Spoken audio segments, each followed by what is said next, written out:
Hey, everybody, welcome to another edition of the Coaches Show here remotely from my basement. Rob Strauss alongside head football coach Dan Harris, Tad Kozaneski, Justin Maroney going to join us in a little bit. Coach, thanks for joining us. Yep, thanks for having me. Coach, big win against Gloucester, overtime thriller that you guys had. Tell us a little bit about the game, and you guys fell in a little bit of a hole early, but you guys got your first win of the season.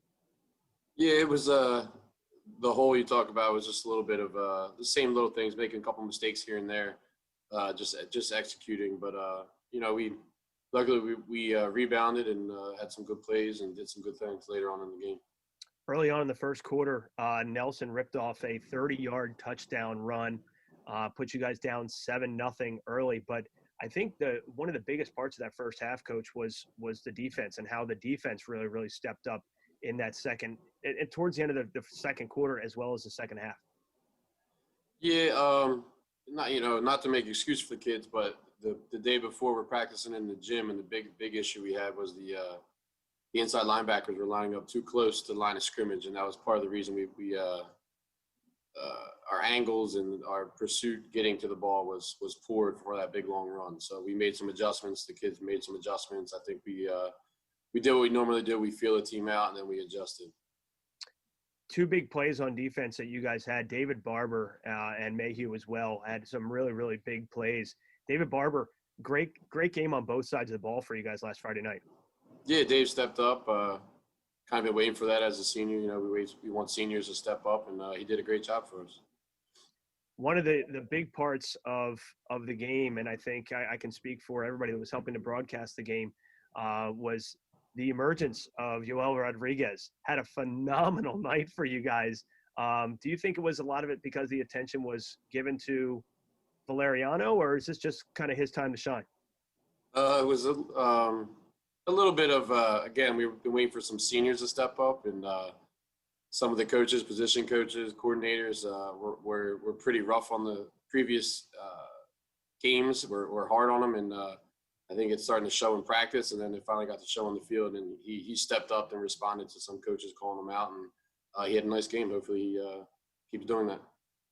He had a great 15-yard touchdown catch, which I'm sure we're viewing right now. He just really kind of came out of nowhere. Usually he was used as a third option for you guys out there, as most of the attention for the first 4 or 5 games of the season going to Christian Valeriano. Tell us about how he was looking in practice coming into the week. Well, it's really on the quarterback to make the right reads with the coverages.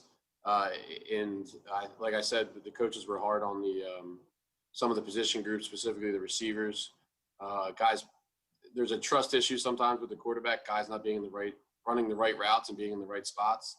And I kind of got on the quarterback at halftime, telling him just throw the ball, trust that they're going to be there. If they're in the wrong spot, we'll address them. So, he was running good routes. That touchdown route was one of the better routes he's run all season. Speaking of your quarterback, Jeremiah Thompson had a phenomenal game, especially this great throw and catch to Christian Valeriano, the one-handed catch in the back of the end zone. We didn't think it was complete. What were your thoughts on that? That was Sports Center quality. Yeah, well, he made a big play, but again, that was not the right route, not what we were trying to do. But he made a nice play on the ball, so I guess we'll take it. But as we try to improve, hopefully he starts running the right routes. But he made a play. Well, Coach, one of the plays that actually set up that position for the touchdown was Jeremiah Thompson connecting to Blackney with that little spin move he gave, and really got everybody energized, both, I'm sure, on the sideline, as well as you could hear the oohs and the ahs from the limited crowd and even in the press box up from us. Yeah, we've been kind of waiting. His quickness has been something we've seen at practice. He had to use a transfer, so he's had to sit. But we've seen it at practice. We've kind of just been waiting to see it on the game field. And he made some nice plays for us. The lead was short-lived for you guys, unfortunately. And then they had a couple featured backs, which I know Mr. K did a couple highlight packages on. His father, who actually Burkhardt, who actually played for Gloucester, was a heck of a player for them as well. And I know that's one of the guys came into the game with over 500 yards rushing on the game. You guys did a great job containing him up until that point. probably 2 or 3 plays later, rips off the 45-yard touchdown reception and then kind of silences everybody. Yeah, well, it was just I don't put I don't want to downplay any but what the other guys do, the other team. We know they have good players, but we made mistakes. We got to get that first down on the 3rd and 1, and then we have a blocked punt where the whole special team was poor. The front line's not blocking, and the punters, he's too close to the line. I don't know why he's lined up so close. There was just a trickle down effect, and then we had a blown coverage. He was just running free on a blown coverage. So yeah, again, it was like crunch time. We wanted to see guys step up and compete a little bit better and lock in and do their job, and that's it was just a trickle effect of 4 plays in a row that we just made. It was mistake after mistake, and it killed us. And it's part of it is, special teams is such a big part of really any game. It's hard enough to get 1 blocked punt in a game, but somehow Gloucester got their hands on 2, especially that one late in the game. Talk a little bit about the special teams. Well, again, it's just an emphasis, and again, you can't make excuses because everybody's dealing with the same thing. But shorten time with practice time over the course of the summer and fall, and then the concept we're putting in new guys, we're putting in young guys. Where there's injuries or problems during the game with little things, and you're throwing a guy out there and they make a mistake, and then we're scrambling a little bit, but it's no excuse. Just the effort was very poor on that. We did the quarterback. Well, our punter is the quarterback, but he stepped back a little bit, but again, not deep enough, and that was it was just a mistake, and it killed us, and it's not acceptable for us to have all those mistakes. It was frustrating. Good news is the defense bailed you out again. And Jameer Richardson bailed you guys out with a beautiful pick 6, read the screen perfectly, and took it to the house for the touchdown. Really unbelievable turnaround. It's kind of like the ebb and the flow of this game was crazy. It was kind of quiet in that first half, and then the second half, everything really ramped up, highlighted by that pick 6. Yeah, it was a great play by him, and that was something addressing the team at halftime was just guys got to do their job, just do the simple things right, and big things happen. And Jameer was able to do that. Made a great play. Great effort, too, at the end of the play to get in the end zone. So Sterling D comes up huge. Obviously, we go to the overtime. Sterling controls the ball first. They go out on offense. 3 plays, 3 scores. Or 1 score. You get 3 plays, you get the score and the 2-point conversion to go with it. Really, you started at the 25, just went right in, just plowed right in, made it look easy. Yeah, it was just good execution, decision-making by the quarterback and receivers running good routes. It was just I guess it was good that we were on a shortened field. The overtime is both teams have the equal thing, but luckily I guess special teams were taken out of it, so that helped us. I guess I don't know, but the offense played well and the defense made some plays as well. And we had Trey Potts up in the booth with us, and he mentioned he had talked a lot about the defense and the importance of the defense. Something that where I think this is probably the best defensive game we've seen this team play all season, and they forced the oft overlooked 4 and out to send everybody home. And with you guys with your first victory of the season, talk about that defensive stand. 4 plays, all they had to do is make 4 plays and come out with a W. Yeah, I think just the game not necessarily slowing down, but the freshmen that we have out there. I mean, we're starting 3 freshmen on defense. The game was slowing down a little bit for them as far as doing their job and seeing the little things, and just being in the right spot. The defensive line turned it up a little bit. Our defensive ends played well, which we've been kind of expecting. I kind of expected those 2 guys as starters, and Jameer being getting a lot of reps last season, starting and role play a lot of last year, being the guys on the defense, at least the 2 guys, and they finally stepped up, and I was proud of them for that.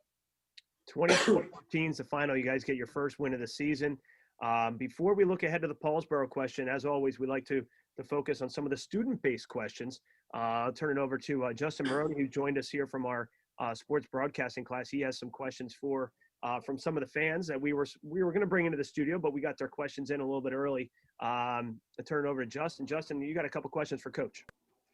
What's up, Coach? How are you? This question So from Jen. She asked, do you think Jeremiah Thompson's good at calling plays? And good at calling his own plays. yeah, like you giving him the plays and like reacting to it and trying to change it up on the fly. Um, yes and no. There's been time. I don't know how to answer that because we're still giving him the plays.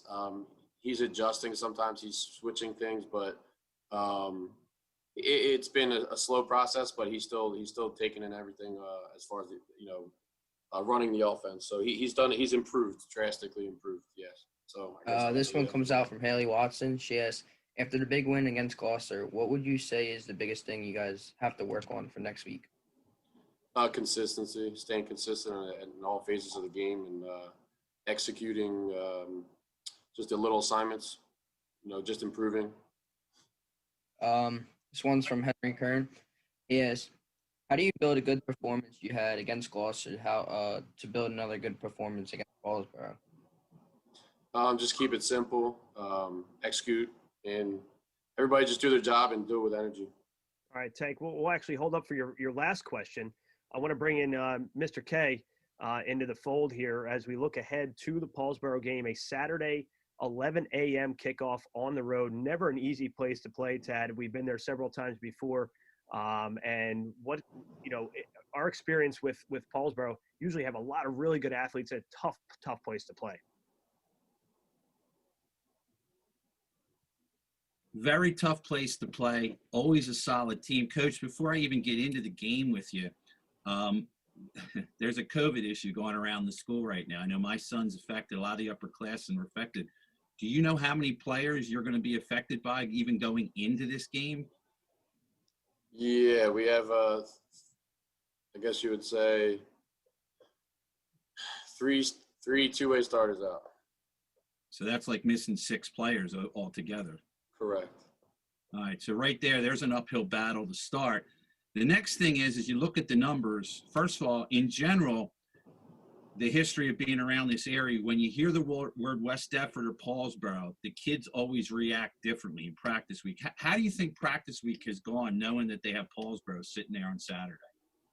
I don't think it was necessarily.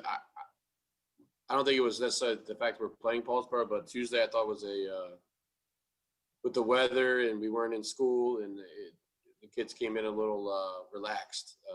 It wasn't necessarily, I didn't hear anything about Paulsboro, but we were relaxed and didn't have our best practice. So I kind of challenged them. Hopefully we step up today. And you're going to face a Paulsboro team that is 4-0.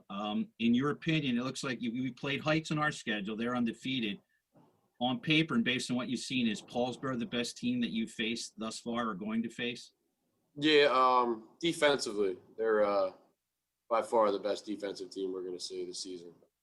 When we watch them play on defense, what are some numbers and some things we're going to look for? I don't focus. The defensive ends are really good players. Obviously, we know Tootin's a really good player, running back and safety, corner, and he plays both spots. They're tough, and their D tackles, they're pretty tough up front too. So it's just mainly their front. Does a great job. They're just good players. How do you motivate your frontline offense then, knowing that they're really going to have their hands full this week?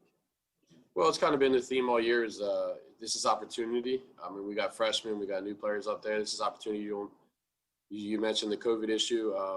Not everybody gets to play football this weekend. There's still schools. I know Cherokee and Lenape had their game canceled. So you get an opportunity to play. Just, go out and do everything. There's really no pressure. There's nothing other than the opportunity to play, make the most of it. That's really been the theme all year. The history of myself broadcasting games as Paulsboro is they have a varied attack. They're very strong running. They'll throw it a little bit. Can you give me a categorize of what type of team they are when we watch them with the ball? Yeah, they're not necessarily once in a while big play throwing the ball, but kind of short passes, some screens, and then they run the ball. We know Tootin, he was the difference last year when we played them. He scored 3 touchdowns against us, and early big run, and the kickoff return in the second half really set us back. So, we know he's a difference maker, and hopefully we show up. We know what we have to do. We know we have to stop it. They're not going to hide it. Nobody in the stadium is going to think otherwise. Everybody knows what we have to do. Last question for me. Sterling, normally a Friday night team. Talk from the coaching staff what you're going through for getting kids for a Saturday 11 o'clock in the morning game means an early wake up time, and how does that work for you guys? You already had the Heights game this year, which was the same time. How do the kids react to not being Friday, playing on a Saturday? Well, hopefully having an early Friday practice, we'll get that mindset. Just doing the right thing, going to bed early, getting a good night's sleep. I don't fully buy in, other than saying the team's a morning team, night team, other than if it's routine for you as a team. You know, if you're typically a night team, Friday night team, and then you play one Saturday game, you could probably see a difference because you're not used to practicing or playing in the morning. So that's a difference where they're used to playing their home games on Saturdays. So it's routine for them. It's not necessarily you're that type of team or this type of team. It's just your routine you're used to. All right, I'm going to hand off to Justin now. He has a question for you. How does this win against Gloucester get your team feeling ready for next week? How do we feel? Yeah, I know first win, younger team. I mean, yeah, it was. I feel like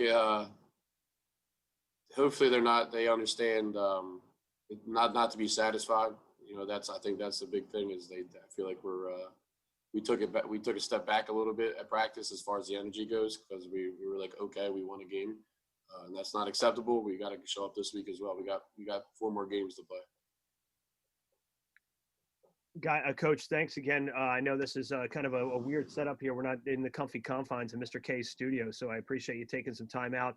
Obviously, Paulsboro coming up. Delran also on the schedule as well. A Thanksgiving Eve game, which will be a lot of fun at Delran, which should be pretty cool.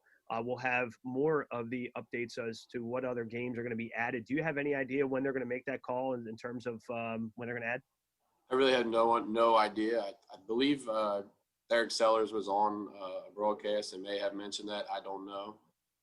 But my understanding of what I've been told is it's going to be really the priority is the geography, how close the schools are, and then, matching up between size and record after that. So I think the big emphasis, though, is distance from your school. I guess it's just like the presidential election right now. It's just kind of a wait and see kind of thing. Yep. We're all kind of in a holding pattern at this point. But, Coach, thank you again for taking the time out of this I almost said Thursday on Teacher Convention weekend, taking some time out and join us on the Coaches Show. Thank you. Thanks for having me. All right, Coach. Thank you again. Thanks again to Justin Maroney from our sports broadcasting class. Give us a follow on Twitter. You'll see at the very beginning and the very end. You can follow us on Twitter. And Mr. K, the producer of Channel 19, always does such a great job in the truck. He never gets a chance to join us, but he will join us on Saturday's broadcast. So make sure you stay tuned for that. For Mr. Coach Harris, whichever he prefers. Coach Harris, Justin Maroney, Mr. K, I'm Rob Strauss. We'll see you next time on the Coach's Corner. Good luck.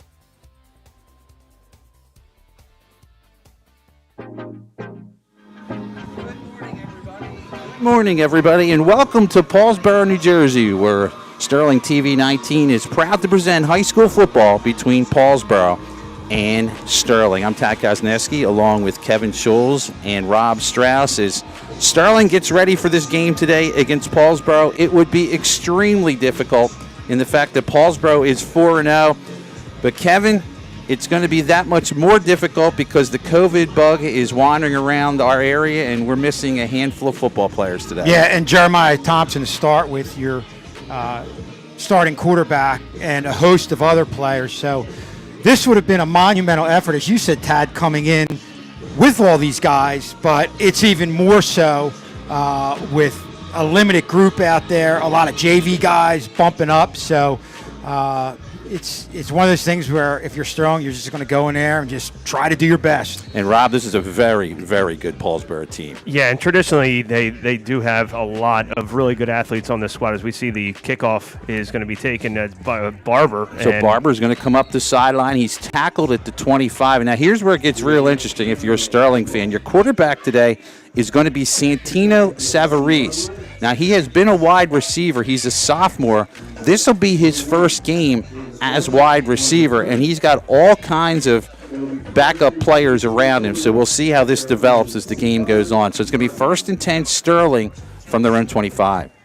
And watching him warm up, he threw the ball pretty well. We're impressed with how he was throwing the ball. But the other part of that is he going to get time to throw the ball? I think you're going to see a lot of two-step drops. Get rid of it if you do throw, but probably Sterling will attempt some type of ground game. And a lefty quarterback on top of it. 1st and 10. Started with Barber. Barber goes to the left side, loses about a yard, and again, there's that Red Raider defense. I mean, you can see just looking at the naked eye the size difference between the two. Well, we were talking to some people, and I know Paulsboro shut out West Deptford. West Deptford down a little bit this year, but part of that's due to a tough schedule. But they said this is probably one of the best Paulsboro teams in the last 15 years. 2nd down and 10 as they got back the original line of scrimmage from the shotgun Savarese. He wants to keep it himself, and he is going to be thrown down by Demir Avant, a sophomore, a loss of about 4. Well, you can already see, and it runs up the middle, they've got that covered, using their hands, holding up any type of push from the offensive line.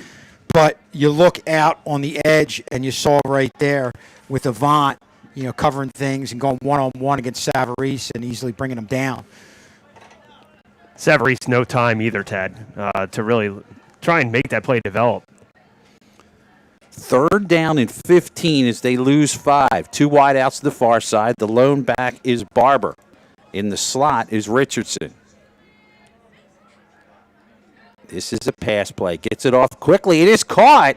And going for a 1st down and a little bit more is Xavier DeAndrea. So DeAndrea on a quick catch. And, Kevin, that's what we saw in practice. Yeah, good throw by Savarese. And again, how we talked about how this was going to go was a couple runs. You saw that.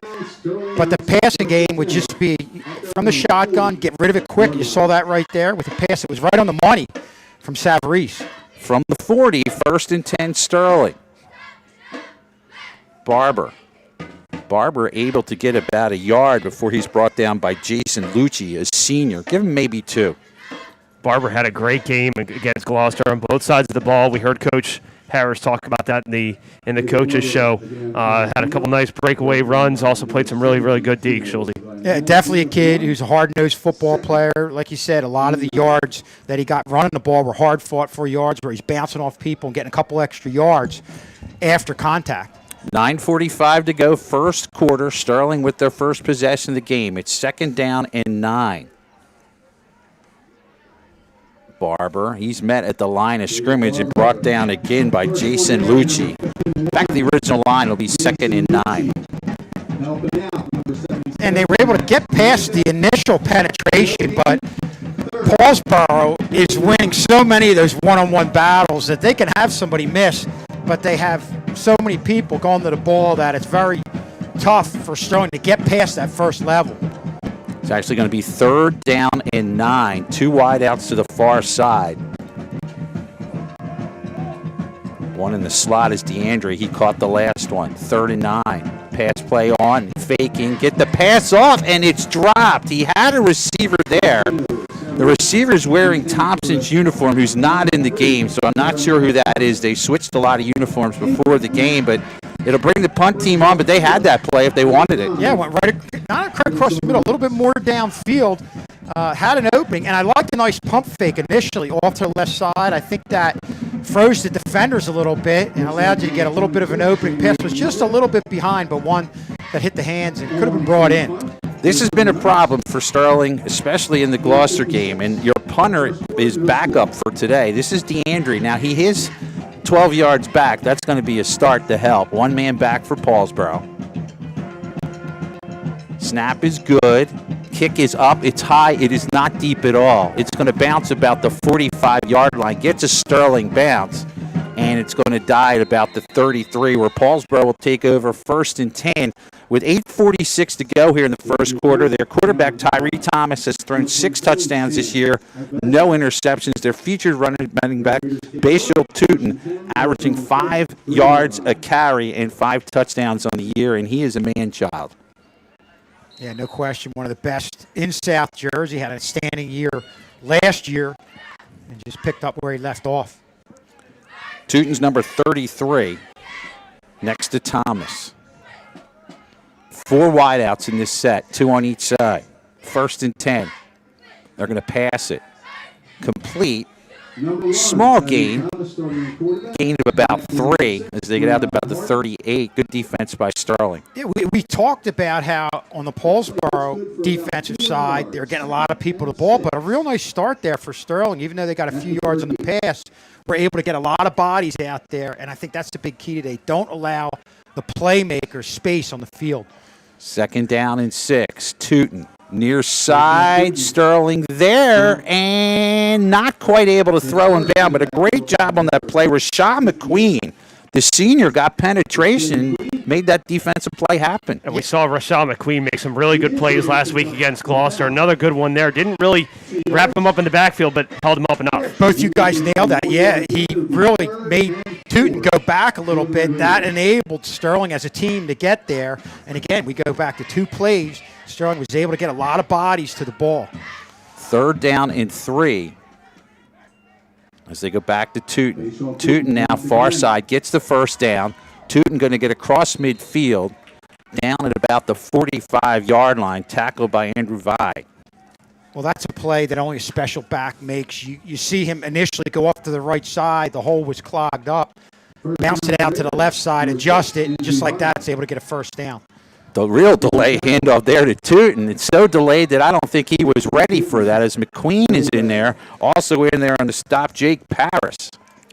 They tried to go hurry-up offense there. They, like, as soon as the official set the ball, blew the whistle, they snapped the ball. So I think maybe they're trying to catch Sterling defense napping there a little bit. Well, 3 plays to 2. 2, you get penetration, you stop him. The 3rd one, he's able to bounce it out to the outside because you don't get penetration. So, again, getting penetration, getting that backfield, disrupting things is going to be another key.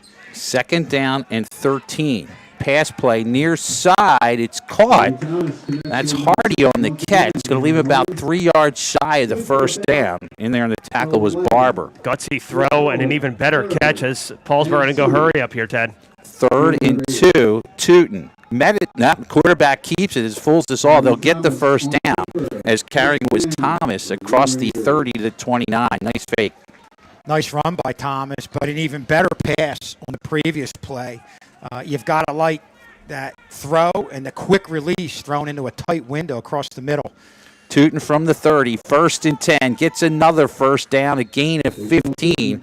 Open field tackle by DeAndrea, again, 15 in the 1st down. No, that was just a great job up front, a great push. And boy, Teuton didn't get hit until 10 yards into the run. And when that happens defensively, you're putting yourself in a real tough spot. From the 15, 1st and 10, faking with it is Thomas, rolling right, and he overthrows his receiver in the end zone. That's Hardy, 2nd and 10. Number 6, Hardy. Sterling, some pretty good coverage. Yeah, and you could see Paulsboro, obviously, offensively, is just going to be able to move the ball downfield. I think the key to kind of making this not as bad as Sterling is going to have to get some 1st downs on offense. Quick hitter, near side. This is Hinkie. Hinkie gets a block, and Hinkie's going to get in the end zone. And the official got rolled up on. It is a touchdown. So from about 18 yards out, Paulsboro's on the board first, 6-0. And I hope that official's going to be okay. Looks like he is okay. And that throw to Hinkie is a lot of what we've been seeing throughout South Jersey in a lot of the games. You know, prior to this, you used to see them just throw the ball out to the wide receiver.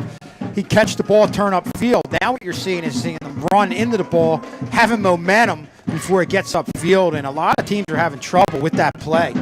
Look at the official right there. Really went down awkwardly, but looks like it's okay. Freshman into the extra point, Honorado, and they say it is good. 6:39 to go here in the 1st quarter. Paulsboro on the board first. They lead it 7-0, and to kind of relive and go over how tough this matchup has been for Sterling. The last time Sterling won was back in 2012. Paulsboro has won the last 4. In that game, Jerry Chrisman caught a 9-yard pass from Preston Harrison And then Khalil Howard got a run to give them the win, 13-10. That date was September 14th, 2012. So it's been more than 8 years and 4 meetings since Sterling's beaten Paulsboro. Just an outstanding program, Coach Glenn Howard has really done a great job in his 30-plus years here and is one of the tops. As you look at that play right there, in South Jersey, one of the top coaches for a reason. Yeah, Glenn Howard's been here a long time. In fact, he played on the field for Paulsboro and had played against Sterling on numerous occasions. Outstanding coach. I have some of the numbers. I'll throw these at you here. All right, let's see if I get to our football numbers. Getting here, we have some, let me see. They've won a ton of, we'll do the trivia question after this. They've won a ton of championships since 1979. So in 40 years, I'll give you a question as we get this kickoff here. Nice kick here. Off the hands of Barber. Barber crossed the 10, and he's going to be down about the 13. Okay, so guys, in 40 years, since 1979, how many sectional championships has this Paulsboro football team won? From his own 8-yard line, returns it. 5 yards, it'll be first and 10. The group in our 12. Group 1 team. Say Rob? 15. Keep going. Oh, man. 22. Lower. 18. 19. Wow. They have won 19 Group 1 championships in 40 years. 19. You know how many Sterling has? 2. That was 76 and 77. Yeah. That tells you how powerful this team is of Paulsboro. Shotgun. Deep in their own zone. Got to be careful here. Send a man in motion. Give it to the man in motion. It's DeAndrea. DeAndrea gets a little bit of the edge. Still on his feet. Managed to get to just about the 20-yard line. Tackled by Devin Horton. Pretty good run there by DeAndrea. You saw a lot of Paulsboro, a couple of linebackers, defensive backs. Linemen got out there.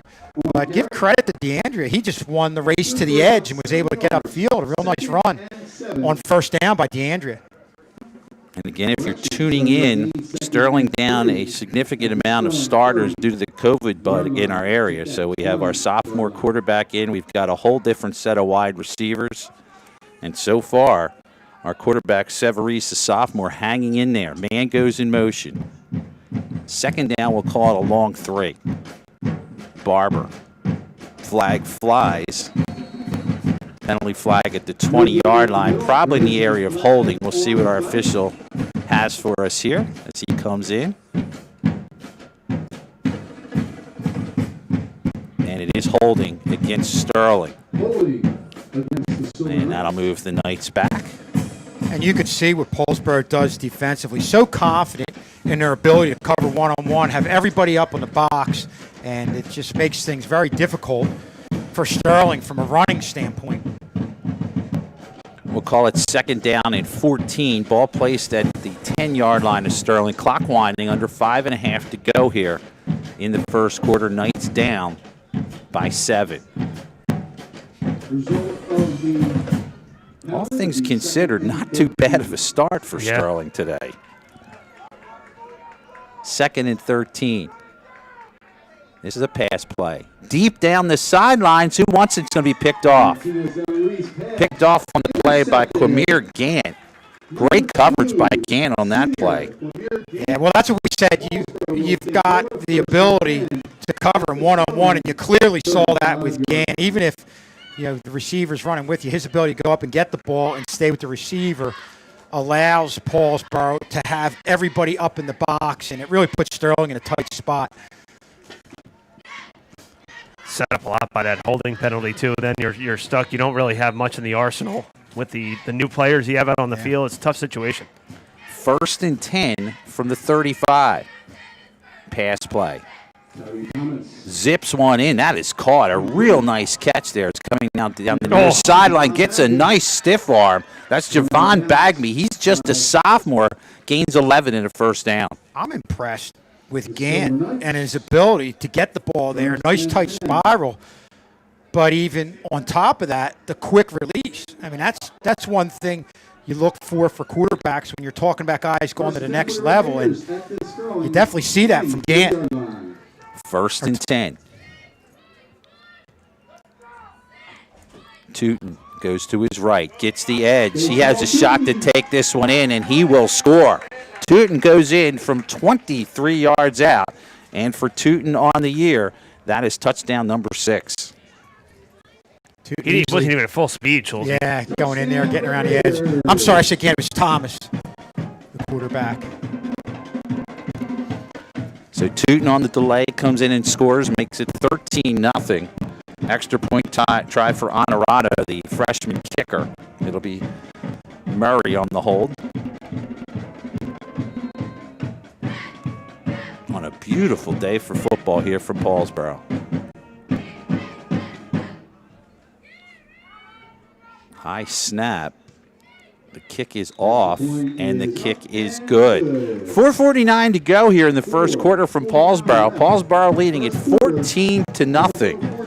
And even though it's 14-0, let's take away the interception. I'm seeing a little more than from this Sterling offense than I thought I actually might see today. Yeah, I mean, we've had games against some top-tier teams where they weren't able to do anything. But Sterling was able to get a first down, had a couple completions, had the real nice run around the edge from DeAndrea, something you wouldn't think about a Sterling team doing against a Paulsboro defense. It's got a lot of speed and getting to the edge, but DeAndrea beat them there. Give you an idea, Paulsboro coming in has averaged 33 points a game while giving up 10. They have win over Pennsgrove 35-20. They've beaten Collingwood, who Sterling has also played. They beat Collingwood 48-14. They also beat Woodbury 22-6, and I guess the number that really sticks out was when they shut out West Deptford 27-0. And Tad, there's obviously a lot of talent on this field, but I think one of the things when you look at Paulsboro doing it year in, year out, and you hear from people all over South Jersey, is the job Coach Glenn Howard does. He's one of those elite coaches that coming into this game, you know he's going to be over-prepared, and he does it every year.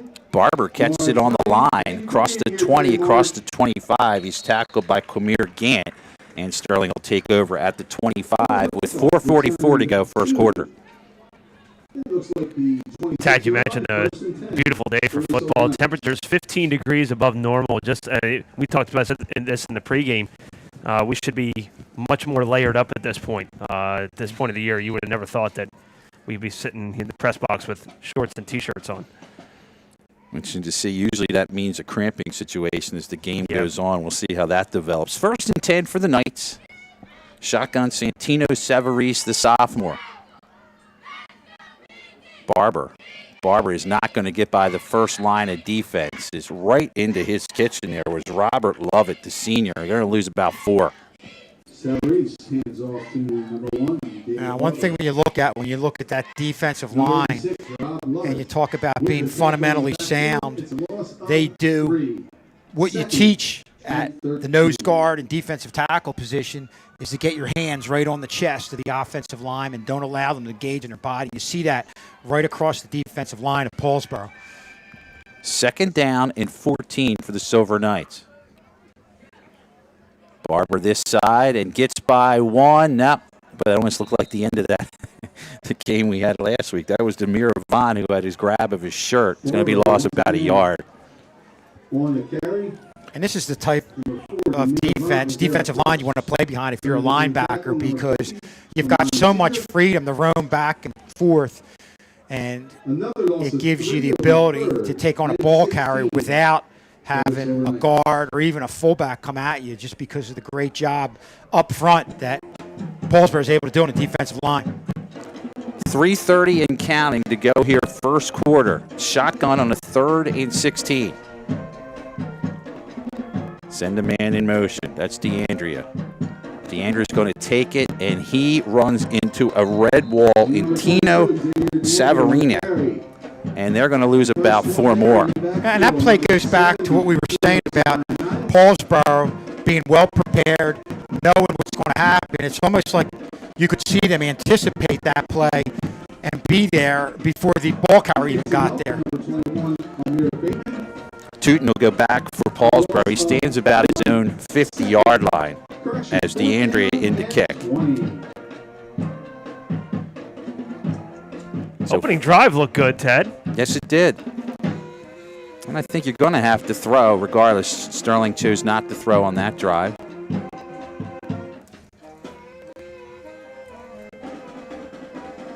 Good step and kick. Tootin gets it straight, that straight up in the air on the kick there. Tootin won't have a chance to. Oh, my goodness. And it takes Paulsboro bounce and then some as it goes out at the 20. So Paulsboro will have it at Sterling's 20-yard line. That was a net gain of 2 yards. That's a 2-yard punt, technically. But the big difference here than last week, at least they're getting the kicks off. Yeah. So we have 2 minutes and 20 seconds to go here in the first quarter. Paulsboro 1st and 10 from the 20. And they'll run in a lot of their plays from the coach with hand signals. Tootin next to Thomas. Thomas keeps it himself. Gets the nice one-arm tackle by David Barber, a gain of about 3.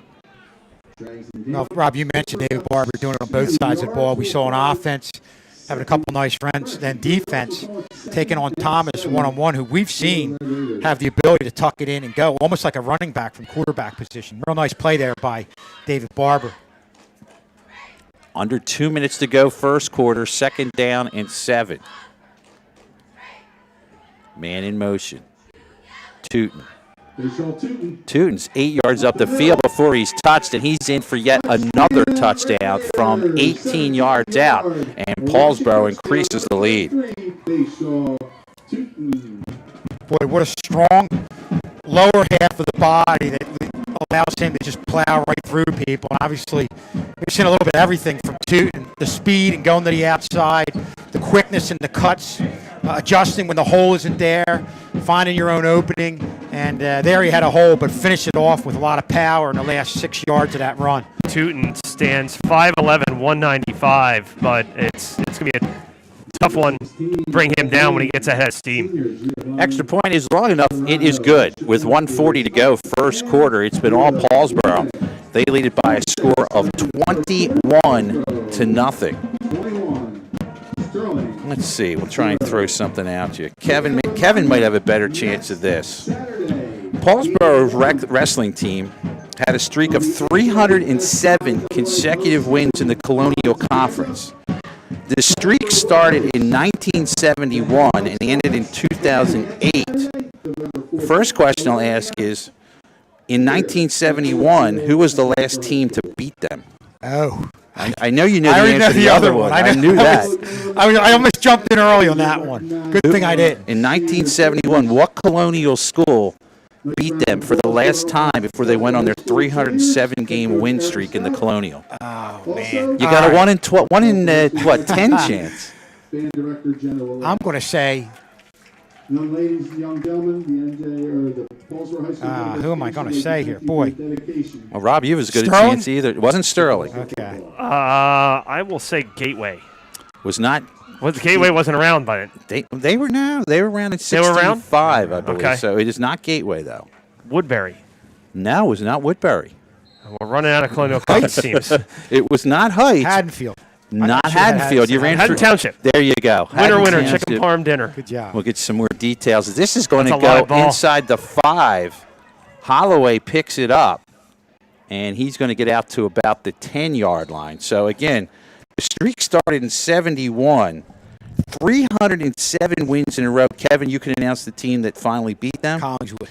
In a 28-22 decision in that one. They had won 25 consecutive state championships in Group 1. 25 in a row in Group 1. The longest streak in the nation. But just not losing in your conference for 32 years is just it's unheard of. incredible. Yeah. Collingswood picks up a big win last night. Who'd they? Gateway. One of the last play of the game. So we're from the 11-yard line. We'll have some more Paulsboro stats and information for you as this one goes on. From the shotgun will be Savarese from his own 10. He wants to throw. Gets this one off. Has a man there. Jump ball intended for Thompson. Pretty good defensive play by Moore, a sophomore. Well, and you had Moore coming over with the help defense, and they're so quick, boy.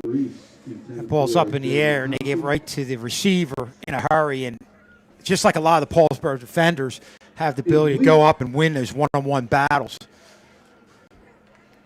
I thought that was a pretty good throw nonetheless. 1:27 to go first quarter. It's 2nd and 10. Barber in the backfield. We haven't seen anything from Jameer Richardson yet. He's on the left slide, probably doing a lot of blocking today. Pass play. Overthrows his receiver. Could have been intercepted. In and out of the hands of Kamir Grant, who was there. I don't think he expected that as was going to a Sterling receiver, but yeah, unfortunately, that could have been trouble. He's wearing Blackney's uniform. It's not Blakeney, I should say, but that was our point. That was our point guard for the Magnolia Championship team last year, basketball.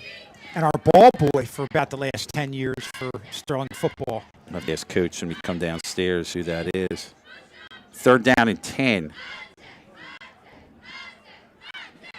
Another pass play. Nice catch and a big hit. It is enough for a first down as tattooing him on that play. I don't know if that was George, but what a hit. Looks like 25, not listed in the program. Well, you had an opening there on the previous play. And, hey, if it worked, you got open. Why not go back to it again? They go back to it again, and they're able to connect. Nice throw. 1:05 to go first quarter. Savarese, a sophomore, hanging in there. He wants to do it again. Going deep, has a man jump ball, and it is intercepted by that number 25, who's not listed in our program, intended for DeAndrea. It's Keyshawn Sanders on the pick, according to the PA announcer. Thank you, Rob. Well, a lot of times if you have defensive backs that can stay stride for stride with the receiver, your only hope is to have a receiver that can go up and get the ball. And as good as these defensive backs are in staying with the receiver in coverage, they're even better at going up and getting the ball. And, I mean, that's not just one of them. As a team defensively, all the defensive backs you can see right here can really go up and get it. And another reason why it makes them so tough defensively. In at quarterback now is Rocco Pellegrini. So Pellegrini in at quarterback. He wants to throw. Rolling to his right. Throwing. Nice catch. Enough for a first down. Honorado with it.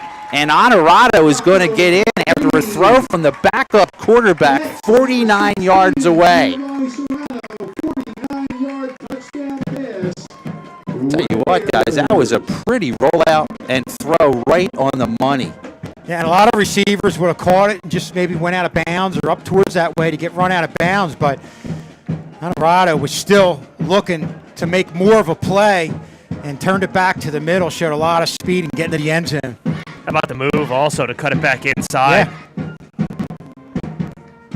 Extra point try coming up. So far, their kicking game has been solid, too.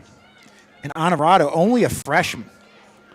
So Roman Honorado in on the left-footed kick. Line drive, booted, and it is good. 41 seconds remaining in the first quarter.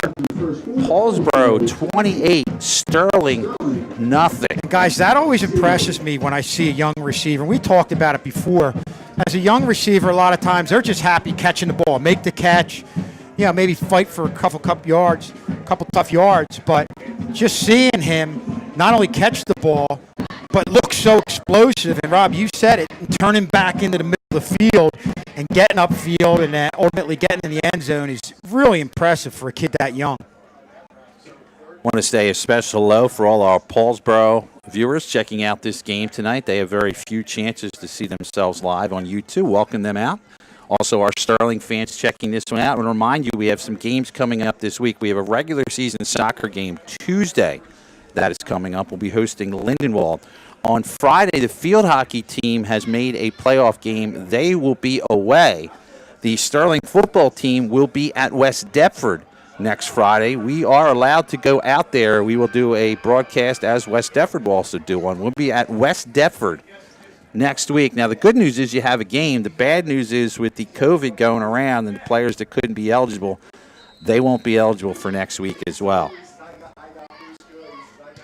Nice line drive kick. This is going to go into the end zone, and Sterling will take it 1st and 10. We'll also be doing with ratings, Tad, against the West Deptford network that streams a lot of their games throughout their campus. Has a pretty nice setup out there. So, yeah, we want to thank them, Ray Kirshner and his TV crew out there. They are going to not only hook us up, they're going to give us an Ethernet cable to plug into. So we'll have a direct line hook up for a live broadcast. Again, that'll be next Friday night, as we'll have football West Deptford. And then Saturday, we're going to come back with the first playoff game, as the Sterling boys team will host Pemberton.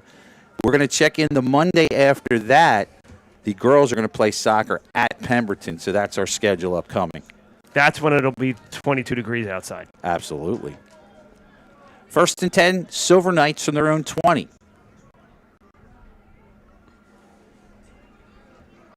Richardson, you might as well try somebody else. He's going to lose a yard, as in there on the stop was Max Medica.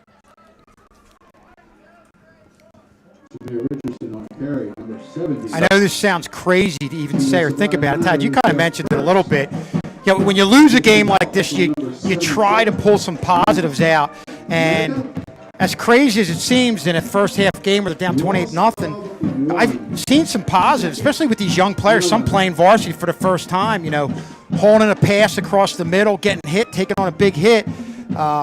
Savarese has made some nice throws, looking poised out there, put in a very tough situation, and I think there are some positives you can pull out of this game. That'll do it for the first quarter here from Paulsboro. Paulsboro leading at 28-0. And again, I'd be straight out honest. If I was a sophomore and I was a quarterback and I knew I was starting at Paulsboro, I'd have more than a few nerves going on. And I'll tell you what, I'm very impressed. Santino Savarese has stayed in the pocket. He's thrown 2 interceptions, but he's trying to let his guys go up and make some plays. We've had games with Sterling teams where, to this point, they've had nothing more than maybe a 2 or 3 yard gain. They didn't get any first downs, but he's gotten a couple first downs, made some completions. You saw a nice run by DeAndrea going out there and beating, winning a race to the edge. And I think for a young player, in a few different cases individually, it's one of those things where, hey, you say to yourself, this is one of the best teams in South Jersey,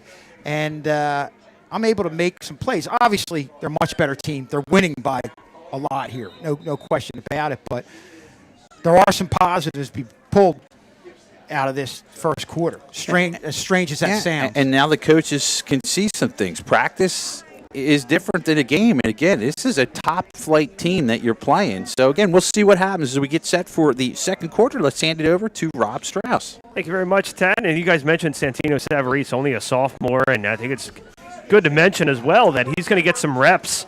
You never know what's going to happen to Jeremiah Thompson. He might, God forbid, I don't want to throw this out there, but injury, next man up mentality. Well, and a lot of times also with younger players in a situation like this, you see a lot of hesitation, you see a lot of tentativeness, but I don't see this from these Sterling players on the offensive side of the ball. I see them playing aggressive, and I think that's a big reason why you're seeing a few little successes here and there. 2nd down and 11. Savarese, 2 wideouts to the near side. Richardson to his right, and he's going to get the carry right up the middle. Richardson met at about the 21-yard line before he stacked up 3rd and 9 on the way. I think that's a better job by mixing up Richardson, who has a little more size. He's 220 plus. He'll take a little bit of the beating here. Good no switch question about it, going up the middle. Yeah, he is the one who could take on the hits and maybe bounce off and get a few extra yards against a real tough defensive line, Paulsboro. Again, Savarese from the shotgun. Same look as the previous play. On a 3rd and 9 from the 21. Savarese looking to pass right across the middle. Nice completion to McPherson. McPherson battling for extra yardage. He has the first down now to the 34. Well, Shakur McPherson is one of the better athletes out on the field for Sterling. A kid who wrestled and did very well. I think he was injured a little bit last year, but I know I believe as a freshman, went against a Haddon Township wrestler at maybe 170 and beat a kid who had a pretty good record. I think he might have even pinned him. And what a great throw there, right where it needed to be. Out to the 35-yard line, 1st and 10 for Sterling. Santino Savarese, the lefty, is going to put DeAndrea in motion, and DeAndrea is going to get the carry, and he's going to be tackled in the backfield, loss of 5. And they're on the tackle for the Red Raiders. Medica The loss of 3.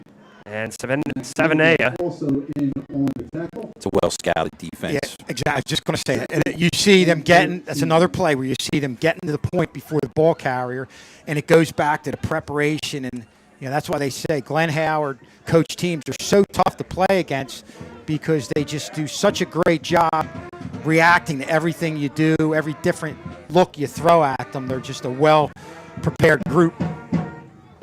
Loss of 3 on that play. They're going to split the wide receivers to the far side now for Santino Savarese. Looking left, throwing left. High throw taken by DeAndrea. Nice catch by DeAndrea. They're going to say incomplete. So that's going to bring up 3rd down and long for Sterling. It's a good job by DeAndrea, Kevin, going up for that. Tough plays for the receivers, Tad. You got DeAndrea going up in the air. Savarese is throwing a lot of good passes. That one he's got to get a little bit lower, especially with some defenders. But you saw some other ones, Tad, that slant across the middle. Sterling's had some success with that. But again, I go back to receivers running the route hard with conviction and not holding up, knowing they're going to get hit. There's no doubt this is a gut check for every Silver Knight on the field. 3rd down and 13.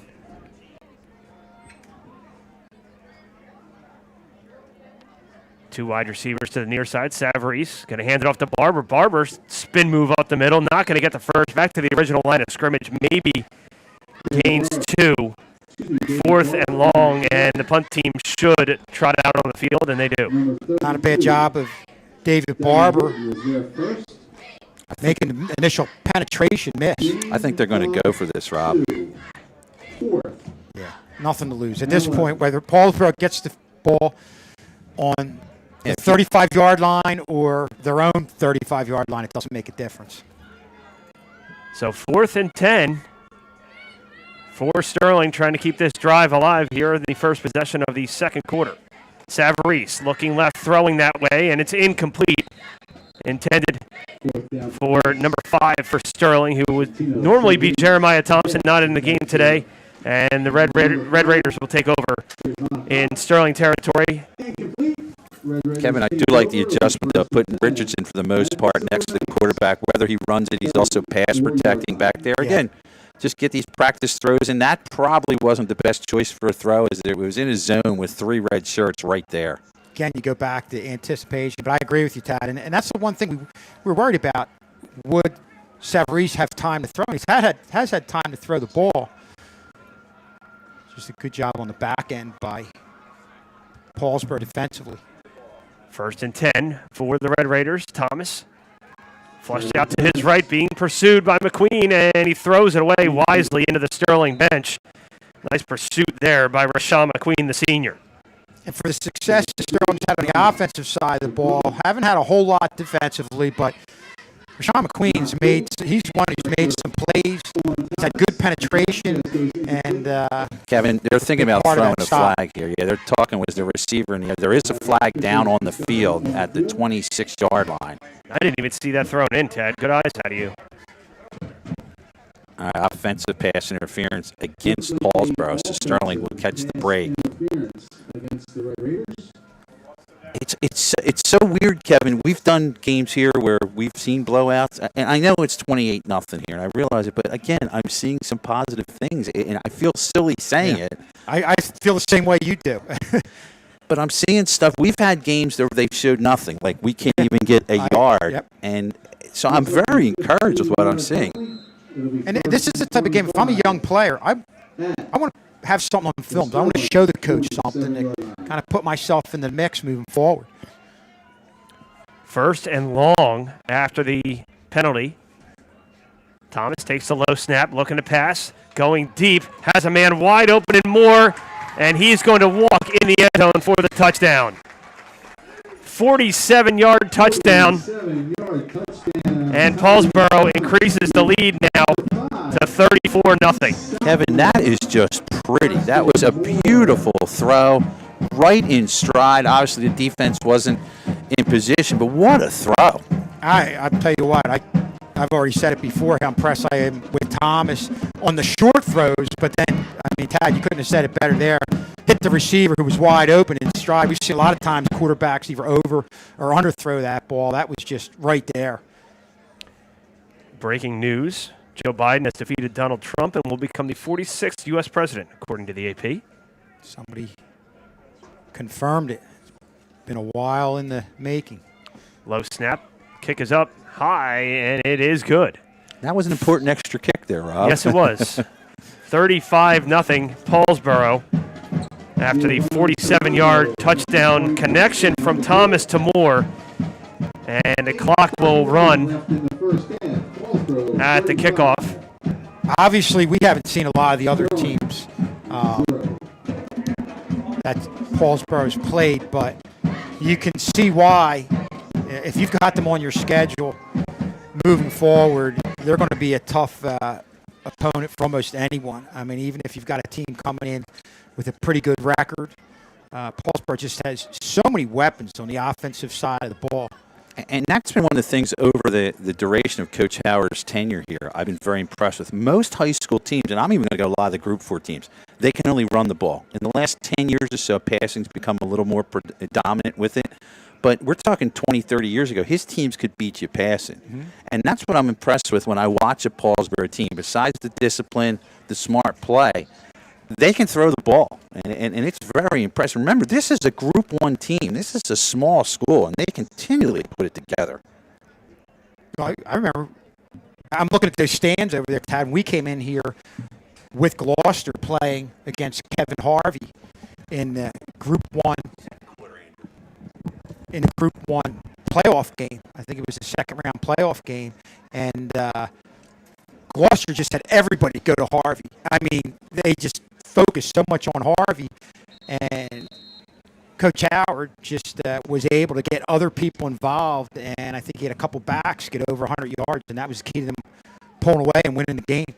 Kickoff by Honorado, taken by Butler Mayhew, and out to the 30-yard line is Butler Mayhew. I believe that is Butler Mayhew on the return there for Sterling. Now, in theory, what happens here is we hit a running clock as soon as the ball is set here. That's a rule that was put in around 10 years ago. Once you get up by 35, they continually run the clock. Again, I'm just anxious to see the offense, Kevin, to see what they can do. I'm hoping they can find a way to get down the field and get one in the end zone today. 1st and 10 from the 31. Savarese going to put Richardson in motion and look his way, and it's going to go to Richardson. Richardson with a little bit of room, gain of 6. And Richardson tackled on the play by Avant. And that's a play you saw them have success with last week against Gloucester, where they're constantly going to the outer part of the field. Then they had to send our receivers downfield. You've got Richardson in motion, has a little bit of momentum, gets out to the flat, and picks up a nice little 6-yard gain there on 1st down. The one thing I will say, though, is as you get the reps with your quarterback, Savarese waited a bit there, and Richardson actually had to stop and wait for the ball to get there. But in time, that play will be there. 7:45 remaining in the half. Sterling trailing by 35. Savarese hands it to Barber. Barber is going to go nowhere. Actually lost a couple of yards there. And Tad, I think that comes with time and timing. And once you get to know where things are, where guys are going to be, that's where your anticipation is going to allow you to get rid of it a little bit quicker. And like you said, a 6-yard gain in that situation, the ball getting there a couple of split seconds earlier might have been a 1st down. And say in general, I like the way Savarese has just seen it and thrown it. He's not panicking. He's not holding. He's just 1-2. It's there. I'm throwing it. I like that. 3rd down and 7 on the way for the Silver Knights. 2 wide receivers to the near side. Put Richardson in the slot on the far side. Now they put him in motion coming And now going back to the far side, rather.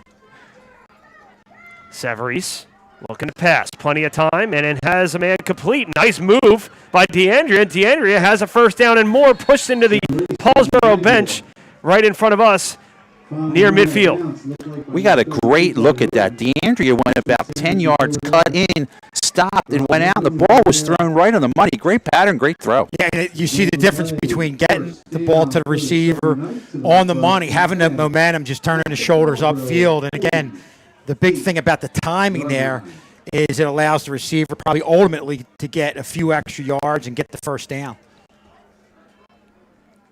Something that Sterling quarterbacks have not had a lot of the luxury of having over the last 4 or 5 games is time in the pocket, and Savarese had plenty there. Yep. 1st and 10, first time inside of Red Raider territory. Handed off to Barber. Barber across the 45, approaching the 40, and he's close to another Sterling first down, gain of 9. It's probably the biggest run we've had from the line of scrimmage, and that's a case you got to protect for the spread wide receivers. You had a little room up the middle. Yeah, good push there by the line. Obviously some younger players in there now, but again, another nice run there. Nice run by David Barber. Barber's going to get the call again. Not so lucky this time. He's going to be short of a first down. Brought down by Robert Lovett, the senior defensive end. And it'll be 3rd down and 2 with under 6 minutes remaining here in the half. But again, this offense showing some signs of being able to move the ball again with all your skilled players, with the exception of Richardson and Barber, are guys who are not normally starters. Tad, you talk about the amount of points that this team's put up. 132 points coming into this game. How about Salem ahead of them? 5-0, 181 points on their season. What a matchup that would be. Yeah. 3rd and 2. Savarese again from the shotgun. Looking to pass, coming right, and has a pass complete to DeAndrea. And DeAndrea has a first down, needed 2, got 4. It's a nice pattern by DeAndrea. DeAndrea just kind of set himself in the zone, rotated to the open spot, and a good job by Savarese to get him the ball. And now DeAndrea is down. Getting up slowly. Are they going to stop the clock for it? No, he's going to limp off to the sideline. They're going to bring in what we thought would be Jeremiah Thompson, number 3. A real good job of DeAndrea knowing where he was in relation to the defenders. Now, in a lot of cases, in that situation, you're running your route, you're looking at the quarterback and the ball, but he knew where the defensive back was. And instead of continuing to run, he just put the brakes on, cut it back to the inside, and I think that's a big reason why he was ultimately able to get that first down. Sterling's going to take a timeout, 4:45 remaining here in the half. And an opportunity to plug something new to Sterling's Knights overtime. You guys saw the coaches show. Ted we got a chance to talk to Coach Harris. We did the show live from our respective houses. We're featuring that with the sports broadcasting team. And shout out to all the sports broadcasting members of that class for putting together some great new content this year. Yeah, it's a neat thing on the Knights Overtime on Twitter that a lot of the players who are involved in our classes who can't obviously broadcast the game, they're doing some behind-the-scenes stuff on their video and just adding stuff to what we're doing. And we talked about just having that extra background information about guys that you normally wouldn't know, which selfishly helps us out here in a one-sided game and gives us a little bit more to talk about. I want to thank a couple of our students helping us out here today. Andrew Kane, who's doing the graphics. He's doing the replay. He's in charge of our live broadcast, done an outstanding job. We couldn't have done it without him. And Christopher Burdash on the roof bringing you the pictures today. So thank you to 2 Sterling students doing a great job. Hope Chris has a sunscreen on up there. It is toasty up there. Yes, it is. After this first Sterling timeout, 1st and 10 from the Red Raider 38. Savarese going to keep it himself. He's in trouble, and he's going to go down at midfield, sacked in the backfield. And that is Max Medica, and we've called his name several times, and a loss of 12, we'll call it 12 on the play. Yeah, you can move lateral and get away from pressure, but once you're going back, you kind of eliminate your ability to set your feet and throw, and Savarese at that point really had no shot. Yeah, asking your defensive tackle on the left side to kind of maintain a block longer than he could, and that's what caused some problems there. So they stopped his forward momentum before midfield, so it'll be 2nd down and 20 from the 48. Under 4 to play. 2 wide receivers to the near side. Savarese looking right, throwing now across the middle, and it's picked off. 3rd interception of the day. This time falls right into the hands of Devin Horton. The junior picks off Savarese for the 3rd pick of the day for this Red Raider defense. Yeah, and that was a play where Savarese and his receivers have had success on about 3 different occasions, but a good job, again, a defensive back stepping up and making the play. Well, before the play, the secondary dropped in coverage, so they went to a zone defense. And again, as young quarterbacks will do, Savarese keyed in on his receiver the whole way, and it was an easy read for the secondary to pick up the interception there. Good job there by, I believe that was Horton. Yes, it was. Stepping up, making the play. Ja'Cour McPherson injured on that play. Sean Clank came out to attend to him. Now he's going to walk off to the sideline. Good to see him get up after that. So the Red Raiders, with their 3rd turnover, will take over on offense from their own 38. 1st and 10, 3:45 remaining in the half, and they have a 35-0 lead. Home stands, please meet at the flagpole with band director Jenna. Pellegrini back in at quarterback, hands it off right up the middle to their main man, Tootin. Tootin, 1 man to beat, and Tootin is going to go all the way 62 yards for the touchdown. Red Raiders, 62 yards, number 30. Wow, Tootin is just, he's a prospect. He's a player. We knew about him coming into the game. We've seen him before.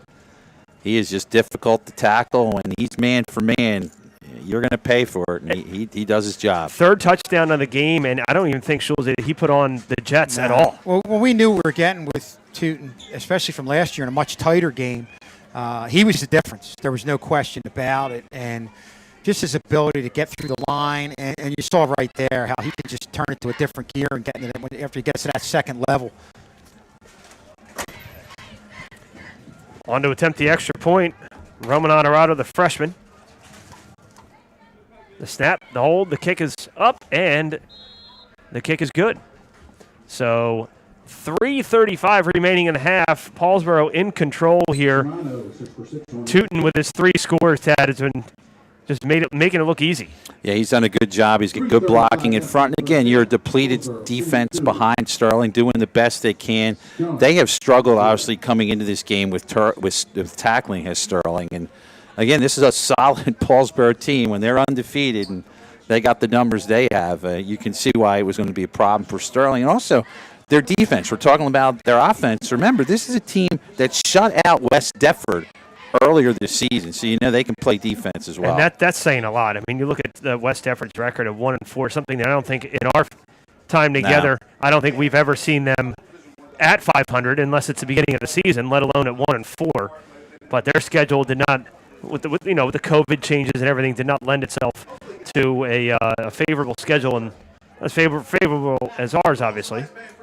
Yeah, what they'll do is every 2 years you rotate based on your record and the type of school you are, and that's why West Deptford, has had a very successful team. They've moved up to play some bigger schools, and that's why they've struggled. Sterling will see West Deptford next week at West Deptford. We'll have that broadcast for you live next Friday night. John Hallwood wants to throw us out a question. I'll throw it in after this one. John Hallwood, our student announcer, who's normally with us, not able to make it today. Looks like Barber on the return there gets out to about the 20-yard line. All right, let me throw out this question. It's courtesy of John Hallwood, who's going to have to give us the answer. John's going to give us an impossible question. Here we go. What player from Paulsboro High School was drafted in the 2013 NFL Draft? They've had, believe it or not, they've had a number of players in the history of the school draft. Wow. Sadly enough, I know more about guys that were drafted in the 70s and 80s. Well, wasn't there a Redmond drafted in here? He probably before. There's Isaac Redmond. Yeah, he was before. There was Willie Flipper Anderson, who played quarterback here and was a wide receiver for the Rams. I'll give you a stat on him after this play, Rob. Going to go to DeAndrea. DeAndrea knocked down for a loss of 2. Flipper Anderson holds the record for most yardage by a wide receiver in a game. I think it's 336 yards in a game. I remember that was a trivia question. Last You year. gave us last year. All I right, remembered it was Anderson, but I didn't remember how many. 2013. All right, I got to think about this. Look at John Hallwood coming up with the nuggets. Yeah, that was good, John. Pat yourself on the back. Boy. And you know, the thing about it, I think we had a couple years where we didn't play Paulsboro. So, Yes.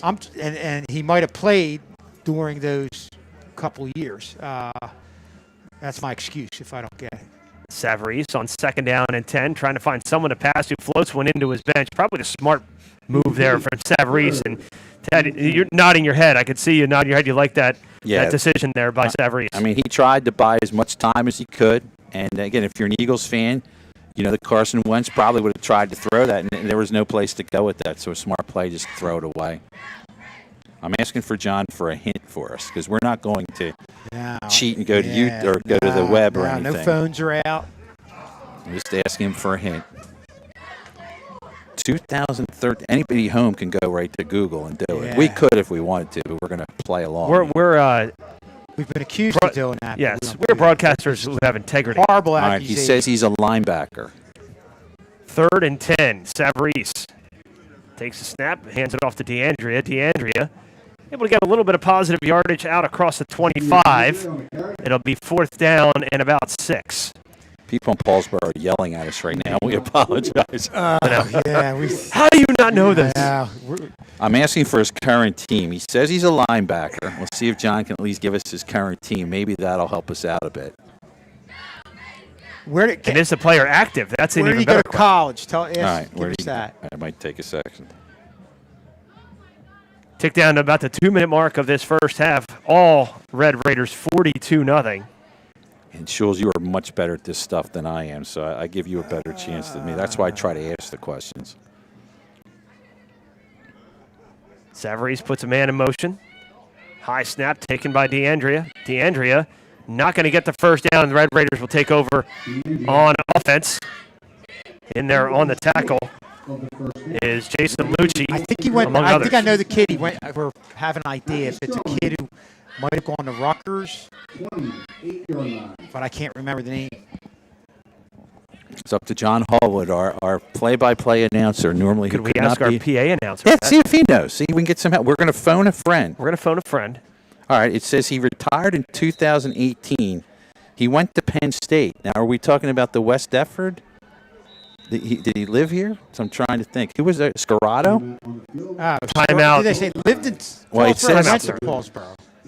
What player from Paulsboro was drafted in 2013? Is Then that would be Scarrato? Scarrato. That's He was what I would say. defensive back, Anthony Scarrato. I thought he played at Paulsboro.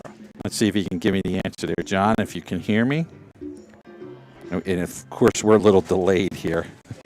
But John only said from Paulsboro. Yes, he did say Yes. from. I added high school, So so the that's on question me. needed to be, But you to know, John's credit, John played it right by the book. Yep. That's a good announcer question. Nice work, John Hallwood. But that's what we do. We have these. We come up with these questions. We have little twists to them that can fool you. So good work again. Good work. Well, by he's John saying Hallwood. no. All right, Okay. I'm going to ask him for the answer. All right, see if he asks the gentleman over here if he knows. See if he said. We're going to ask the PA guy. All right, Strauss is going to ask. Hold his 2013. He's a linebacker. We're trying it here. We're trying to come up with something. Saying Julian Davenport. That's probably a pretty good guess. Yeah. Let's see. That's a real good guess. Listen, we're going to go to our PA announcer. When in As doubt, for our that's what you phone a got- friend. Yeah, that's what you got to do. Gerald Hodges. Hodges, Yeah, that's another one. Wow, we are. We're just Okay. Hodges or Davenport. We're going to go with that. Because Clint, all right, Mr. Wiley checking in. He says Hodges. So thank you, Coach Wiley. Yeah, Coach Coach Wiley. Wiley says Hodges, and Hodges is the answer. Coach Wiley, we should have phoned Coach Wiley for that one. Very good. Thomas hands it off. And walking into the end zone for another touchdown is Christian Aiken, the junior. And the Red Raiders making it look easy here, 48-0 now with just about a minute left to go in half.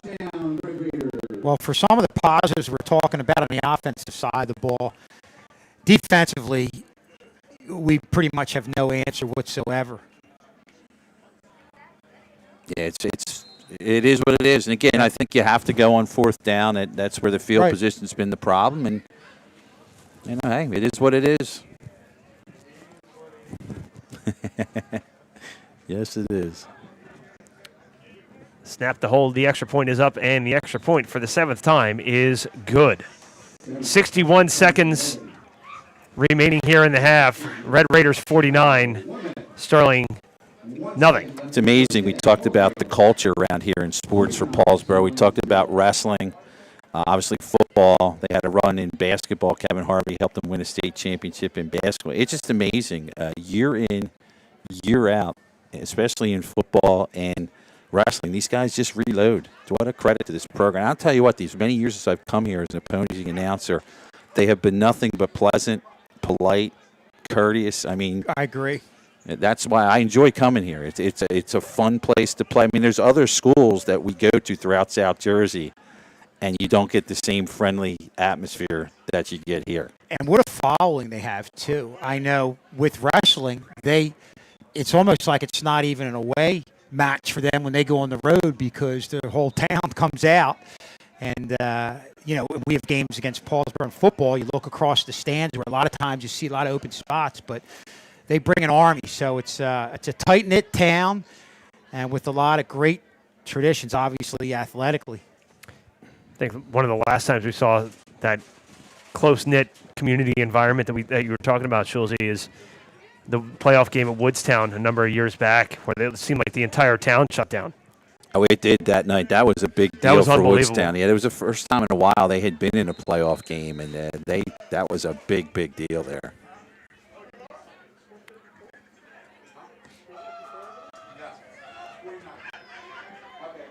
Kickoff taken there by Joey Kirkbride. Kirkbride out to the 25.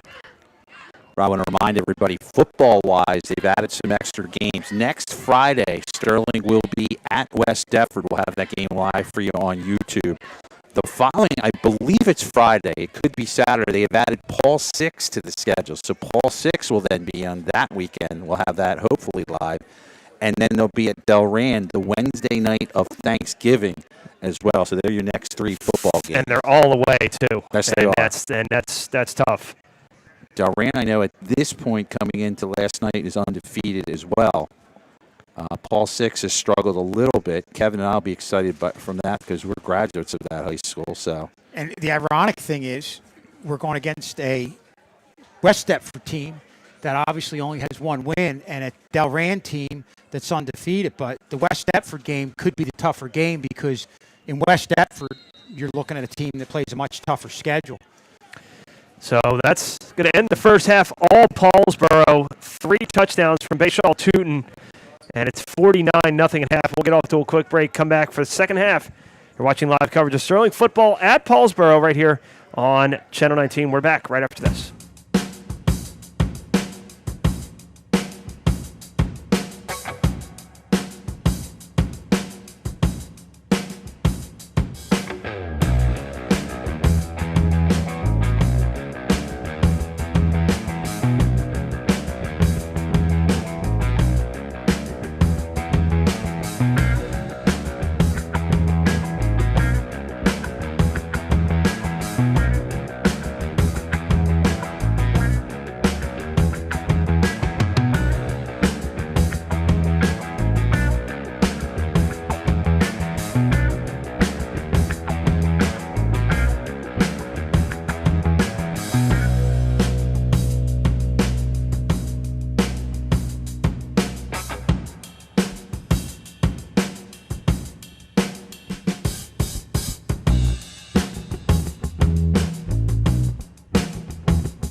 Hey, how was the game?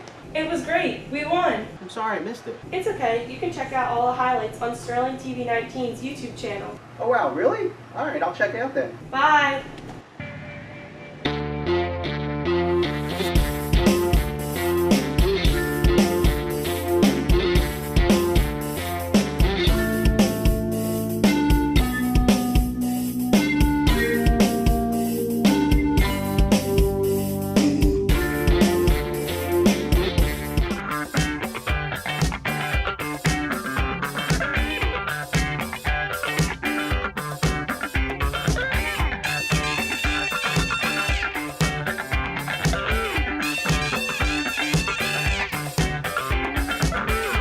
So how do you think your junior year's gonna go?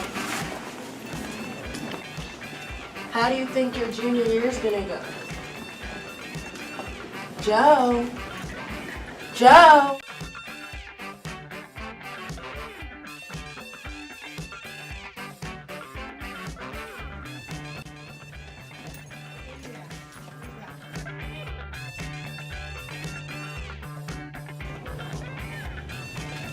Joe, look out!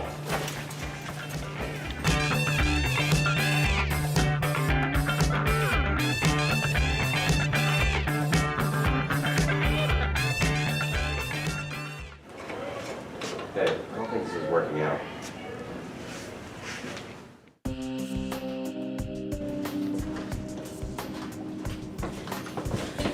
Dude, watch where you're going.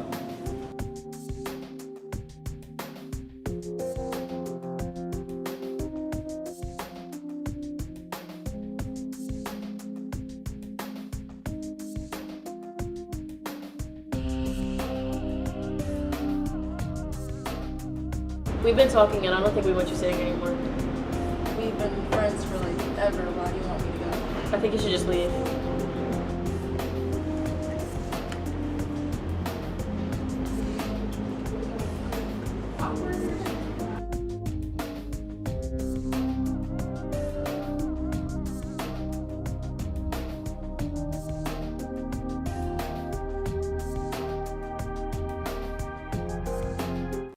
Imagine being lazy by littering. It couldn't be me. Littering has many consequences that you might not even be aware of. It kills over 100,000 mammals each year. It degrades into our environment. It can cause us to live over a big pile of trash. It contaminates our water. It can even cause someone to trip and fall. It is also illegal. Whoa, whoa, whoa. Pick that up. Pick it up.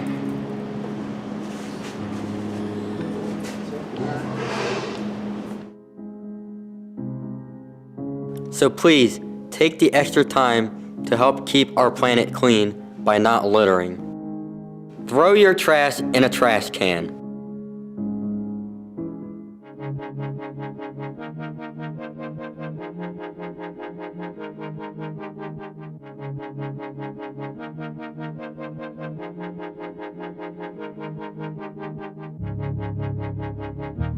Looks pretty cool to join. I know, right? That's why we was like, Wait a minute. Man, where's your ID? I don't know. Remy's not Irish, so it doesn't matter. Okay, whatever you say, man. All right. Young man, where's your ID? Man, would you look at the time? I have to get to class. I can explain. Okay, you have to explain in my office.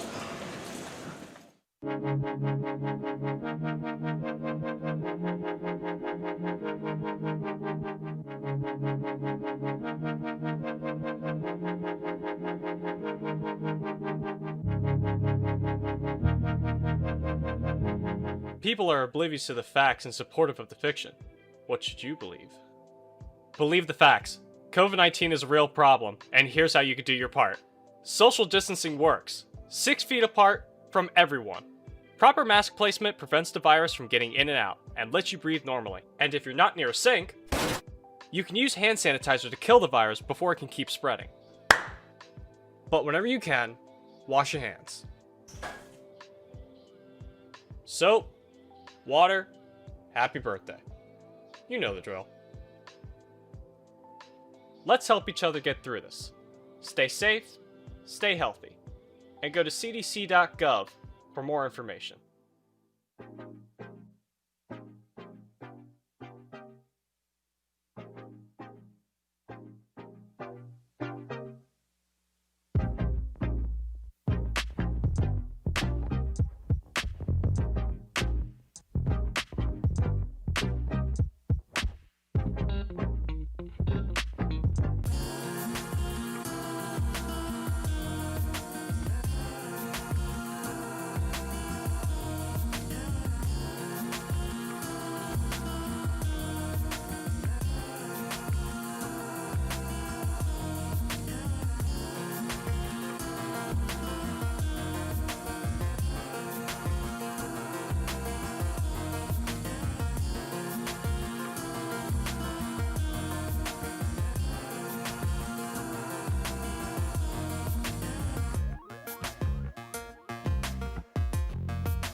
And welcome back, everybody. Tad Kazanowski, Kevin Schulz, Rob Strauss, our associate producer, Andrew Kane, and our cameraman, Christopher Burdash, bring you second half action here. And, Kevin, this game kind of going as predicted here. We knew Paulsboro was a very, very good team. And, with the amount of people not on the field for Sterling, I mean, I'd say this is kind of what was expected coming in. It really was. I mean, not too many surprises. Definitely impressed with the type of team Paulsboro has. And we talked about how we talked to a few people, and they said this is probably one of the best Paulsboro teams in 15 years. And that says a lot, especially with the type of tradition that they have. But we also talked about some of the nice little things we're seeing from the Sterling offense.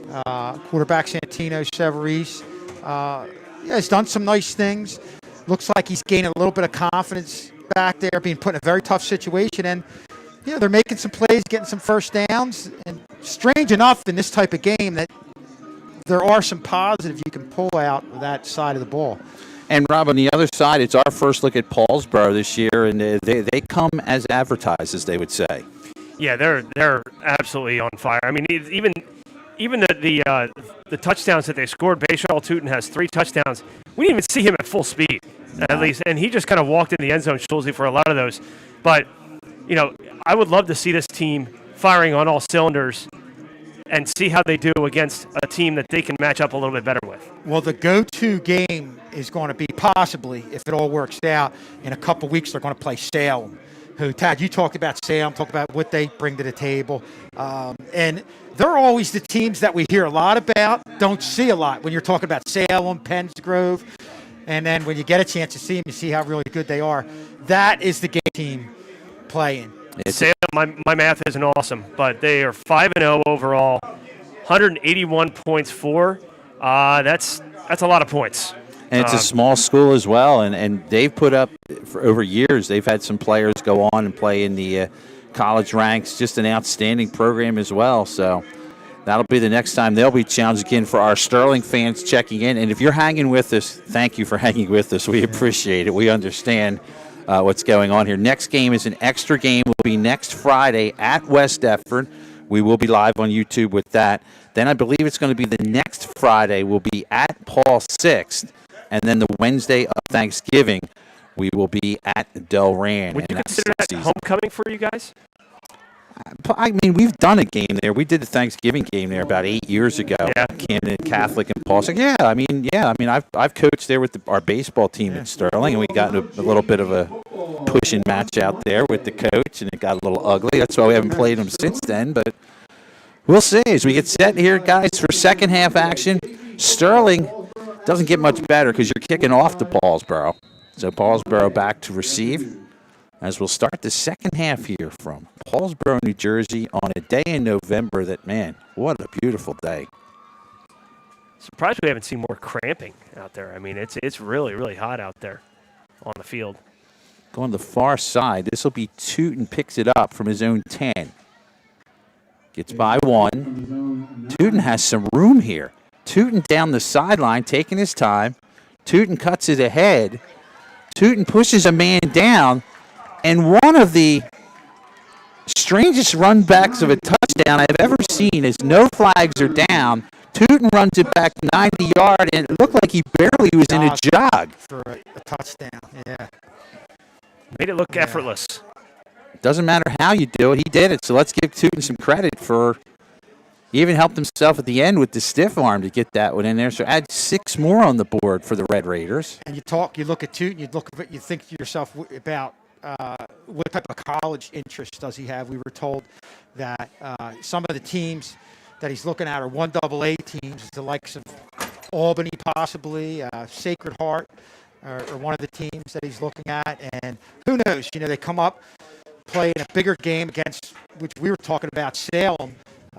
And that list could even grow if it hasn't grown already. He's got the body build for the next level ball. He's a nice size dude, and he is very elusive. It's amazing when you can kind of go into jog mode, and still basically only one player came near him. Extra point try. Here's another guy having a great day. Our extra point kicker. This is Honorado. Line drive kick. And this one is good. So Paulsboro increases the lead, and we're at the 10-minute mark here in the third quarter. And guys, we talked about Paulsboro and just some big games that are coming up. We mentioned Salem. And we also said without seeing these other teams, we don't know. It's tough to say how Paulsboro would do against these teams. But just looking at what Paulsboro has, and obviously we knew about Tootin and what he brings to the table. But guys, what I'm impressed with is what Paulsboro can bring to the table with Tariq Thomas, a kid who can throw the ball as well as run. And I think in a game where defenses are going to have to focus on Tootin to have that other option of Thomas throwing the ball and running makes this Paulsboro team really dangerous. And one of the issues Paulsboro has right now, this isn't a Group 4 team, so they're not like 5 men deep on the depth chart. There isn't a lot of depth here, so there's only so much Coach Howard can do here when he goes to his second, maybe if he's lucky, third string. That might be as far as they can go, because I'm looking at the bench guys. What, you got 20-some guys on the bench here, maybe? So it's not like you're playing a Group 4 team and they could say, let's put in the freshman squad or something like that. So, again, it is what it is right now. You just play through it and hang in there. Honorado to kick off. He's had a great day kicking. Good kickoff, man, too. Nice deep ball here. This is Xavier Miller. Updates. Oh, there's a ball straight up in the air, and Paulsboro picks it up in the air. Again, that's just heads-up play. Some people say good luck, bad luck, but that was a good hit, and it's recorded on the fumble by Luke Hinkle. And, you know, they get the hit, they make the good play. What I want to do, too, also, before we move on, I want to identify some number changes that came in before the game. Christian Ruiz is number 3. James Hall is number 5. We have number 12, Xavier Miller. And Mackay Morgan, who we've been calling DeAndrea, is now 22. So Mackay Morgan, number 22. And, guys, you talk about being fundamentally sound. I'm going to go back to that hit on the kick return and forced fumble. That's exactly how you teach it. You lead with your shoulder, and the helmet hits the ball. And that's exactly what happened. Ball popped out. Not that Paulsboro needed to get the ball, but it happened. Their sophomore quarterback backup, Pellegrini, is in. Pellegrini on a handoff. Gives this one to Bateman. And Bateman mainly gets to the back of the original line of scrimmage. Again, the clock is running, so we're now at 8.5 minutes to go here in the third period. This was more than 10 years ago. The clock would be like a normal game, and this would be a difficult situation for both teams. Listen, I mean, that's one of the greatest rules that they've instituted into this game is that running clock. There's a flag down the play. This might come back as it went early. Bateman with a nice move. And Bateman's going to get in the end zone, but again, a flag went on the line. So we'll look at our official here. I don't know if it was defensive lining up. We're waiting for the signal. Procedural penalty. Still no officials. Here it comes. There it is. It is against Paulsboro, so that'll move them back 5, and we'll do it all over again. 5-yard penalty, opening up 2nd and 17. So 2nd down and 16 or 17. And this has got to be tough if you're a Sterling defender right here. I mean, it's not easy being out there right now. And thinking about the future, you know, give credit to Coach Howard. He's putting all the younger players out there now, but he's got kids out there, freshmen, sophomores, who have some size and some speed. And whistle again, and you do see this in games with the younger guys in there as substitutes. So another penalty against Paulsboro. We got to keep that clock okay. Yeah, they've been moving it since they kicked off here in the third. Yeah, it is true. As you use the eye test here, Rob, you look out. These backups are pretty. They've got some size to them. Yeah, even looking at the numbers here on our sheets, they're deep everywhere. This Paulsboro team. 2nd down and long. Here's Bateman coming up to make a hit on that play. That would have been Xavier Miller, 38. I don't know who 38 is now. You got 36, so it's 36. Trey Atkins on the tackle there for Sterling. So our roster of numbers have gone all over creation right now.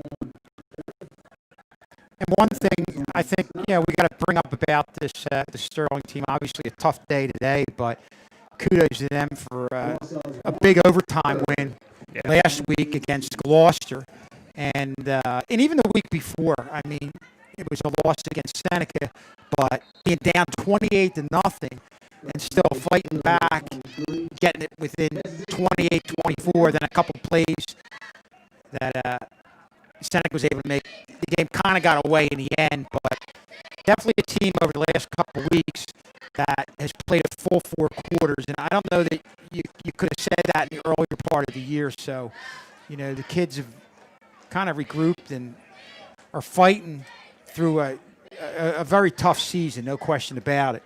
Last pass play intended for Sanders. Bessie in there on the stop. Well, last week was the week of overtime for a lot of the Channel 19 broadcasts.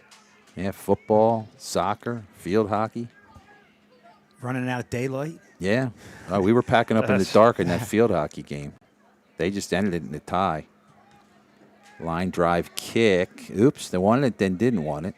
And now it'll be down at the 10-yard line where Sterling will take over 1st and 10 as we're at 5:40 and counting to play here in the third quarter. A little off topic, but do you ever worry about, like when you're in a soccer field and it gets late, leaving some stuff behind? Or I know with football you're in your set positions, but soccer you're not used to being out there in the darkness.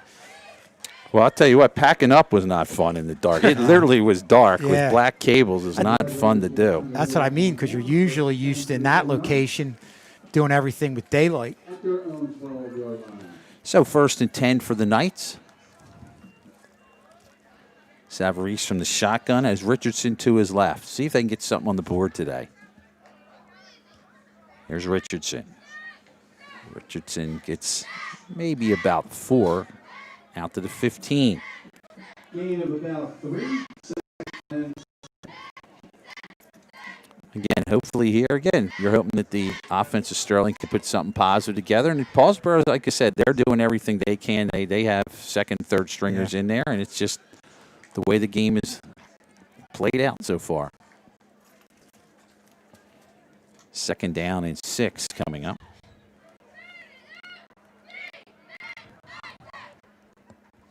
Richardson. Now, actually, Savarese going to keep it himself, and he's wishing he handed it to Richardson because he's going to lose about 7 or 8 yards as he is taking down a host of red shirts. Damager, a junior in there, leads the charge. With this Paulsboro team, I mean, and all that, regardless of who they have out there, anytime you go to the outside, save for something where you're going to hand it off to somebody in motion, where you have some momentum getting out there, it's very difficult to win the race to the edge. And you saw right there, Paulsboro had a lot of defenders just get penetration to the outside, get good upfield penetration, and Savarese really never really had a shot right there.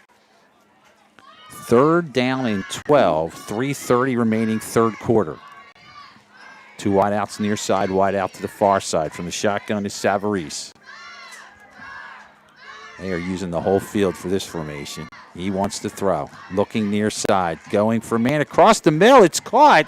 This is going to be a 1st down and more. Mekhi Morgan down the sidelines. Their biggest offensive play of the game as he gets out to about the 44-yard line. Morgan's done some nice things today. In the first half, he was one of the ones we were talking about in motion, was able to win the race to the edge, get upfield for some good gains. But good job across the middle and a nice throw by Savarese. And, they've really, surprisingly, have had some success on the throws across the middle. And you saw it right there. And he hasn't had the rookie happy feet that you're used to seeing back there with a young quarterback. And he's looked really, really good out there today. 1st and 10. Sterling trying to get in Paulsboro territory for the first time today. They're from the 44.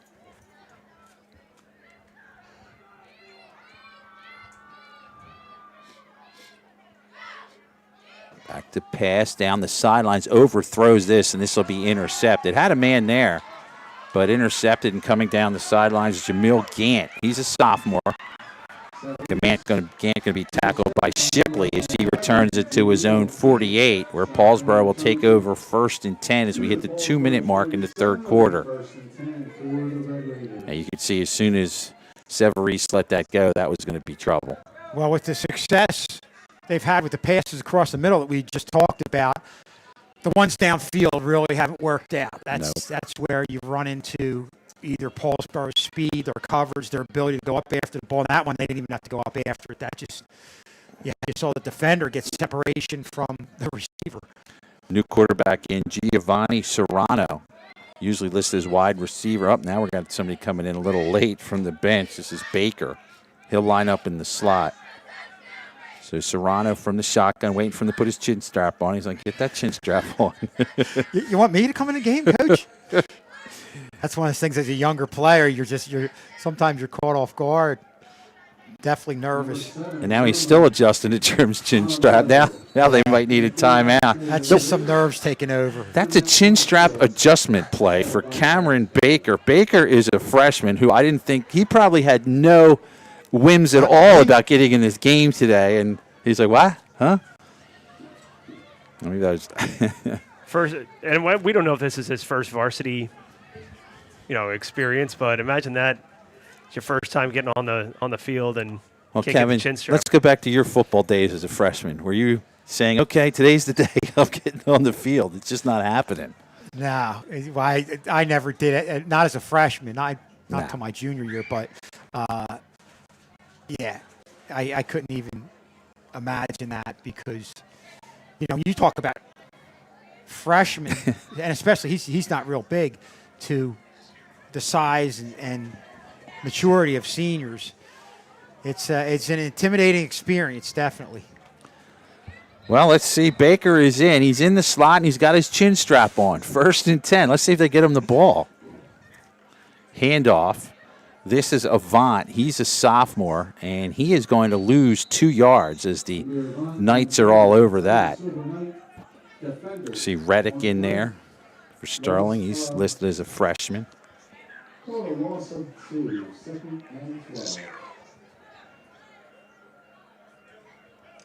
to bring up a 2nd down and 12. Final 40 seconds of the third quarter. Serrano in. He's a senior. 3rd quarterback in the game for Paulsboro. Hands it off near side. Avant, nice tackle there. Coming in for Sterling to make the tackle there. That was at Atkins on the play, I believe. Remember what Joe Corby said to us about finding players where all the good players They're are? Down by the river. Down by the river. And sure enough, you've got Paulsboro, West Deptford, and even now, Salem. Gloucester.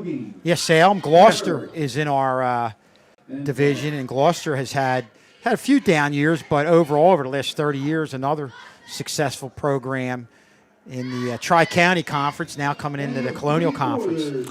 That does it for the third quarter here on Channel 19. Paulsboro increases their lead. Again, we're hoping that Sterling can show something offensively. Again, we'll remind you, upcoming games just added. These are new games that were just added. Next Friday, Sterling will be at West Deptford. We'll have that game live for you on YouTube. I believe it's the next Friday. It's either the Friday or the Saturday after that at Paul Sixth. And then a quick comeback the following Wednesday, the Wednesday eve of Thanksgiving at Delran. We'll update you with some other games going on. The field hockey team Friday is away for a playoff game. Saturday, the boys soccer team is home for a playoff game. We will definitely have that game for you here live on YouTube. And then the girls will be away the following Monday, a week from this Monday. So a lot of activity still happening. Hey, it's great to have some activity. There's a lot of teams and schools that wish that they had a season. And some teams that, obviously due to COVID are being shut down entirely. And, so now it's nice to have some football. Some sports. So let's continue to have some football here, Rob. We got a quarter to go. Here's Rob Strauss with the final quarter of play-by-play. Thank you, Tad. 3rd and we'll call it 12 from the 45 for the Red Raiders.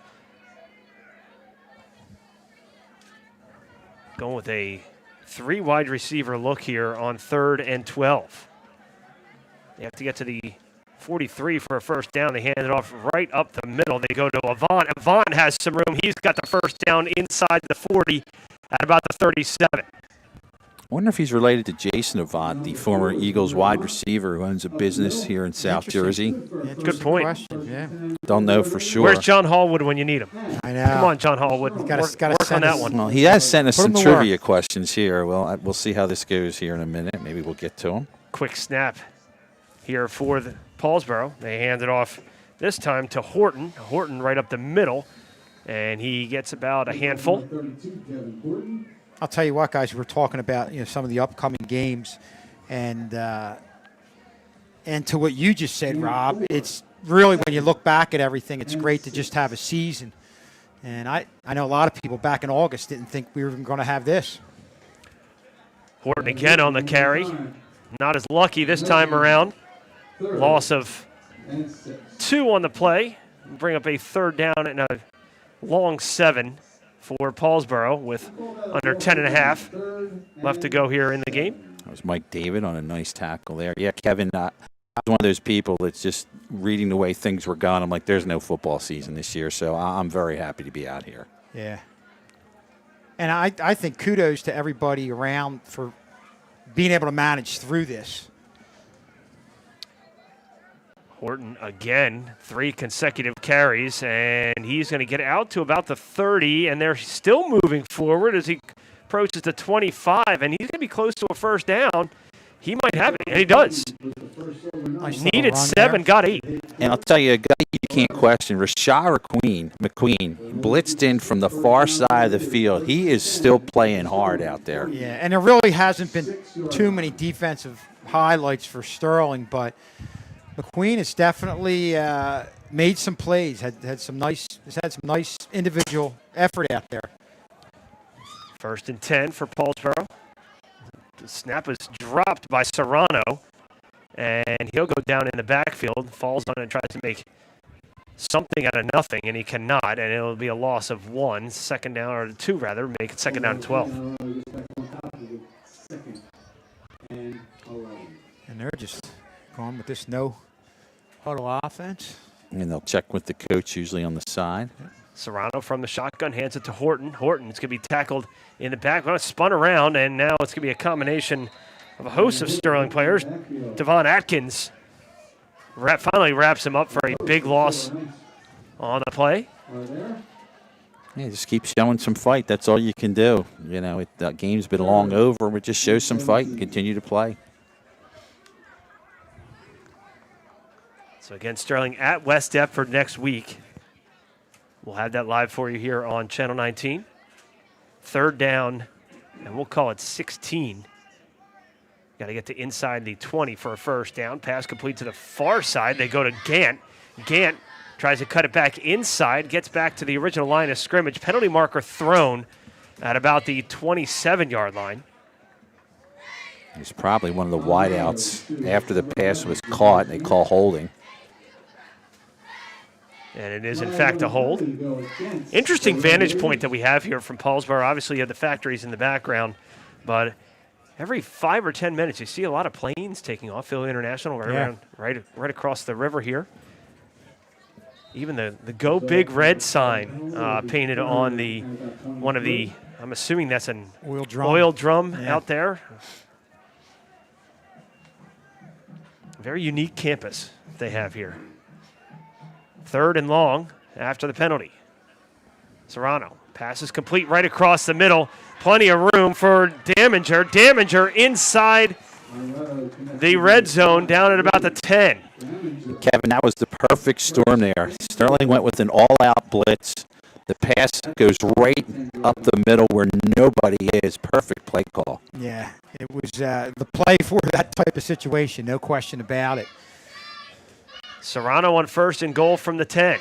Low snap. He's going to keep it himself, and he goes down in the backfield. Beautiful play by Joel Beltran. The senior defensive lineman gets in on the tackle. Joel's been on a couple tackles today as well. Done a good job. Real good penetration in there. at the 13. Under 7 minutes remaining in the fourth. Paulsboro has been in control throughout. Serrano from the shotgun on second down and goal from about the 13.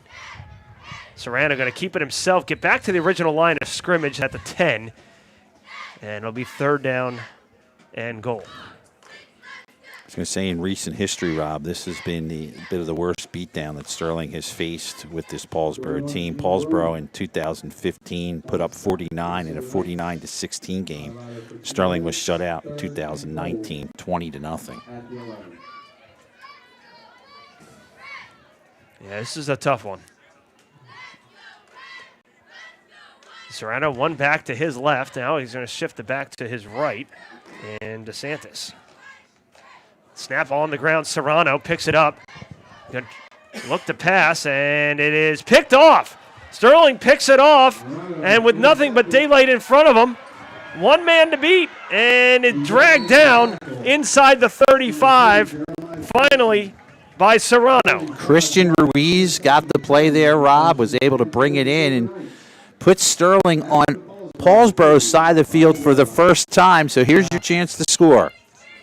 Yeah, that ball just had a lot of air under it, and Ruiz took advantage of it and had a lot of daylight in front of him, no question about it. Tad, you mentioned all the roster changes. We knew, obviously, that was not Jeremiah Thompson. No. Yeah, they literally had switched numbers yesterday, and they re-switched numbers again this morning, we were told. 1st and 10 after the interception from Ruiz at the 35. Handoff right up the middle for Jameer Richardson. The junior plows ahead for about 4. What's amazing, Kevin, even with the second and third stringers there, it looked like there was a big hole, could be big room. They filled that gap real quick. Yeah, just good, solid football players. We go back to all the teams that have had success. One thing they have is the real good feeder programs, and Paulsboro is a lot like West Deptford. Haddonfield's got good feeder programs, and it makes a difference because you develop kids at a younger age, and they hit the ground running as freshmen, and you're able to show them more advanced things, and it definitely shows with the way they play. 2nd down and 8 for Savarese. High snap gives it to Richardson. Richardson right up the middle. Still on his feet. And the ball came out, and I think Sterling fell on it. Richardson was spun around and falling on it for Sterling. It looked like it was Jacquard Garand. I think it was from my TV class. Way to go. Another example of a good, solid football play, good instincts, and things that they're taught here. You're a second man in the ball in any situation, second man in a tackle, you're going for the ball. Yeah. And you see that from, again, the West Deptfords, the Paulsboros, the Haddonfields. And I remember one team that I didn't expect it, but Collingswood a couple years ago turned the game around on a couple plays by going for the ball and ended up winning the game because of that. Turnovers are such a big part of football. Obviously, at this point, it doesn't matter, but just to have those fundamental instincts from a younger player shows you why ultimately, as a program, they have a lot of success. And there was a big pile there as we see the young man get up here, Rob. Let's see who that is. That's Richardson. And talk about a guy you can't lose. He's grabbing his lower back. Yeah. Might have gotten popped as he got spun around there. Good to see him walking off. And now you're going deeper in the depth chart now. But again, we go back to the whole with COVID. There's a lot of states that aren't even playing football, and kudos to everybody. I see Sean Clank out there, all the administration for, again, managing through this and not just shutting things down. And today's a perfect example of that. Mickey Morgan into the game, who gets the carry. And Morgan gets the first down and then some, and he's going to go into the end zone and score. Sterling gets on the board. Morgan from 27 yards out. And with 3:33 remaining, they finally break the shutout. And Morgan's been impressive on a couple occasions, and this is his first game being eligible, a transfer, only a junior. So he's a kid we're going to see next year, in addition to what we've seen from some of the receivers who are out right now. Sterling has a chance to do some nice things next year. As always, Sterling going to go for 2 here. 3 wide receiver look for Santino Savarese. Morgan to his right. High snap, nice left-handed snag by Savarese. Going to try and keep it himself and get into the end zone. He's going to be short. Tackled on the play by Pellegrini. And so 3:33 remaining, 56-6 Red Raiders. That's the worst place a young quarterback can be. Rolling to his right, his receiver, I believe, slipped or was pushed down, and that was his main option, and there was nothing left. So he says, okay, here I go, right into the teeth of the lineman. And Tad, that's a tough enough play, rolling to your right as a left-handed quarterback. Even if you do get to make the throw, you got to turn your body a little bit. So. Want to take this time to thank the Paulsboro athletic staff and their people here have been fantastic to us. John Giovannitti, their athletic director, when we asked right away, said, come on down, love to have you. Nothing but gracious. We want to thank them, again, even giving us a little hot spot that got us a little action. Andrew Kane was able to hook us into that. So, again, want to thank the Paulsboro athletic staff and their administration for letting us come down here. Always very hospitable to us here, so thank you very much. And the sad thing is, for us, the usual outstanding concession stand had to be shut down because of obviously the COVID issue. But boy, they do a great job with that. And Tad, that goes back to what we were talking about the program, the town. Their booster club is probably one of the best booster clubs in South Jersey, with all the involvement with the parents and people in the town. So, again, kudos to what they bring and what type of environment they bring down here. It's always a fun place to come down. Again, you know what you're up against, but again, it's you play certain teams and they're arrogant, cocky. These guys are business, they're professional, and it's a pleasure to come down here. The fans still sticking around, too. And why not? Clock continues to roll, under 3.5 left to go in this one. Sterling finally gets on the board and breaks the shutout. And they will kick it away here. A little toe ball taken by the Red Raiders. And that, Keyshawn Sanders. And he's going to be dragged down by Butler Mayhew right at the 40-yard line. So the Red Raiders with under 3 to play. And obviously looking ahead to West Deptford next week. Doesn't get any easier, especially at West Deptford. I don't know what Sterling's record is at West Deptford. I don't even know the last time we won at West Deptford. Oh, I can tell you. It was 2005. We went down there, and Art Ellis in the rain upset them to help lead and win the division. So it's been since 2005. It's been a while. And like I said, and we talked a little bit about it earlier, don't let their record fool you. This is a team that, because of the past success, has a brutal schedule. Horton on the carry off the left side. Tackled nicely there by the aforementioned Butler Mayhew. So back-to-back tackles for Butler Mayhew on a gain of 3. And the problem, again, for Sterling going into that game with the obvious health COVID restrictions, the players who missed for the COVID policies this week are going to miss next week as well, so it won't get any easier. Check that. That was DeSantis on the carry. Pellegrini from the shotgun with the DeSantis to his left. 2 receivers to the near side, 1 far side on 2nd down and 7. 1:45 left to go here in the game. Paulsboro will face Haddon Heights next week.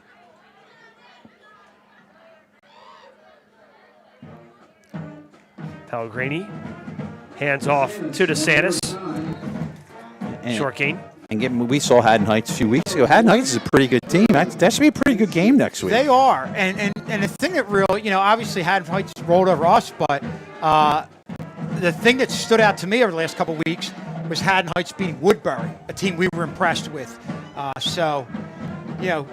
Next week is by no means going to be a gimme. This is a tough Haddon Heights team, one of the best teams they've had in a while. Pellegrini just waiting for the back judge to count this one down. We're under a minute left to go. Hands off. Pellegrini going to keep it himself across the 45 to about the 47, fourth down, and that might be the last play of the game. Yeah, I would think so. That should just about do it. I think the referee's saying, like, no, you don't have to run another play. I think they're already saying, don't worry about it. Looks like the officials are coming to it, and that's probably going to do it for the game. Sterling going to fall 56-6 to the Red Raiders. And, Tad, just a real tough one here today for Sterling. We got to see some kids we haven't seen play before. And, again, some good things, some bad things, but some things on tape and some things to learn and grow from. Yeah, just certain things you expected, but, again, a few nice little surprises on offense. And we talked about how you wouldn't think about saying that since we were saying that in a blowout, but something to build on, and some kids showed some things. Well, that's going to do it for our broadcast again today. Again, we will be back with Soccer Live, regular season soccer on Tuesday in the early afternoon. Then we'll be back with the West Deptford game on Friday. Saturday will be a soccer playoff. So Rob Strauss, Kevin Schulz, our associate producer, Andrew Kane, cameraman Christopher Burdash. I'm Tad Kozaneski. Hope you have a great weekend, everybody. And we'll talk to you next time here on Sterling TV 19.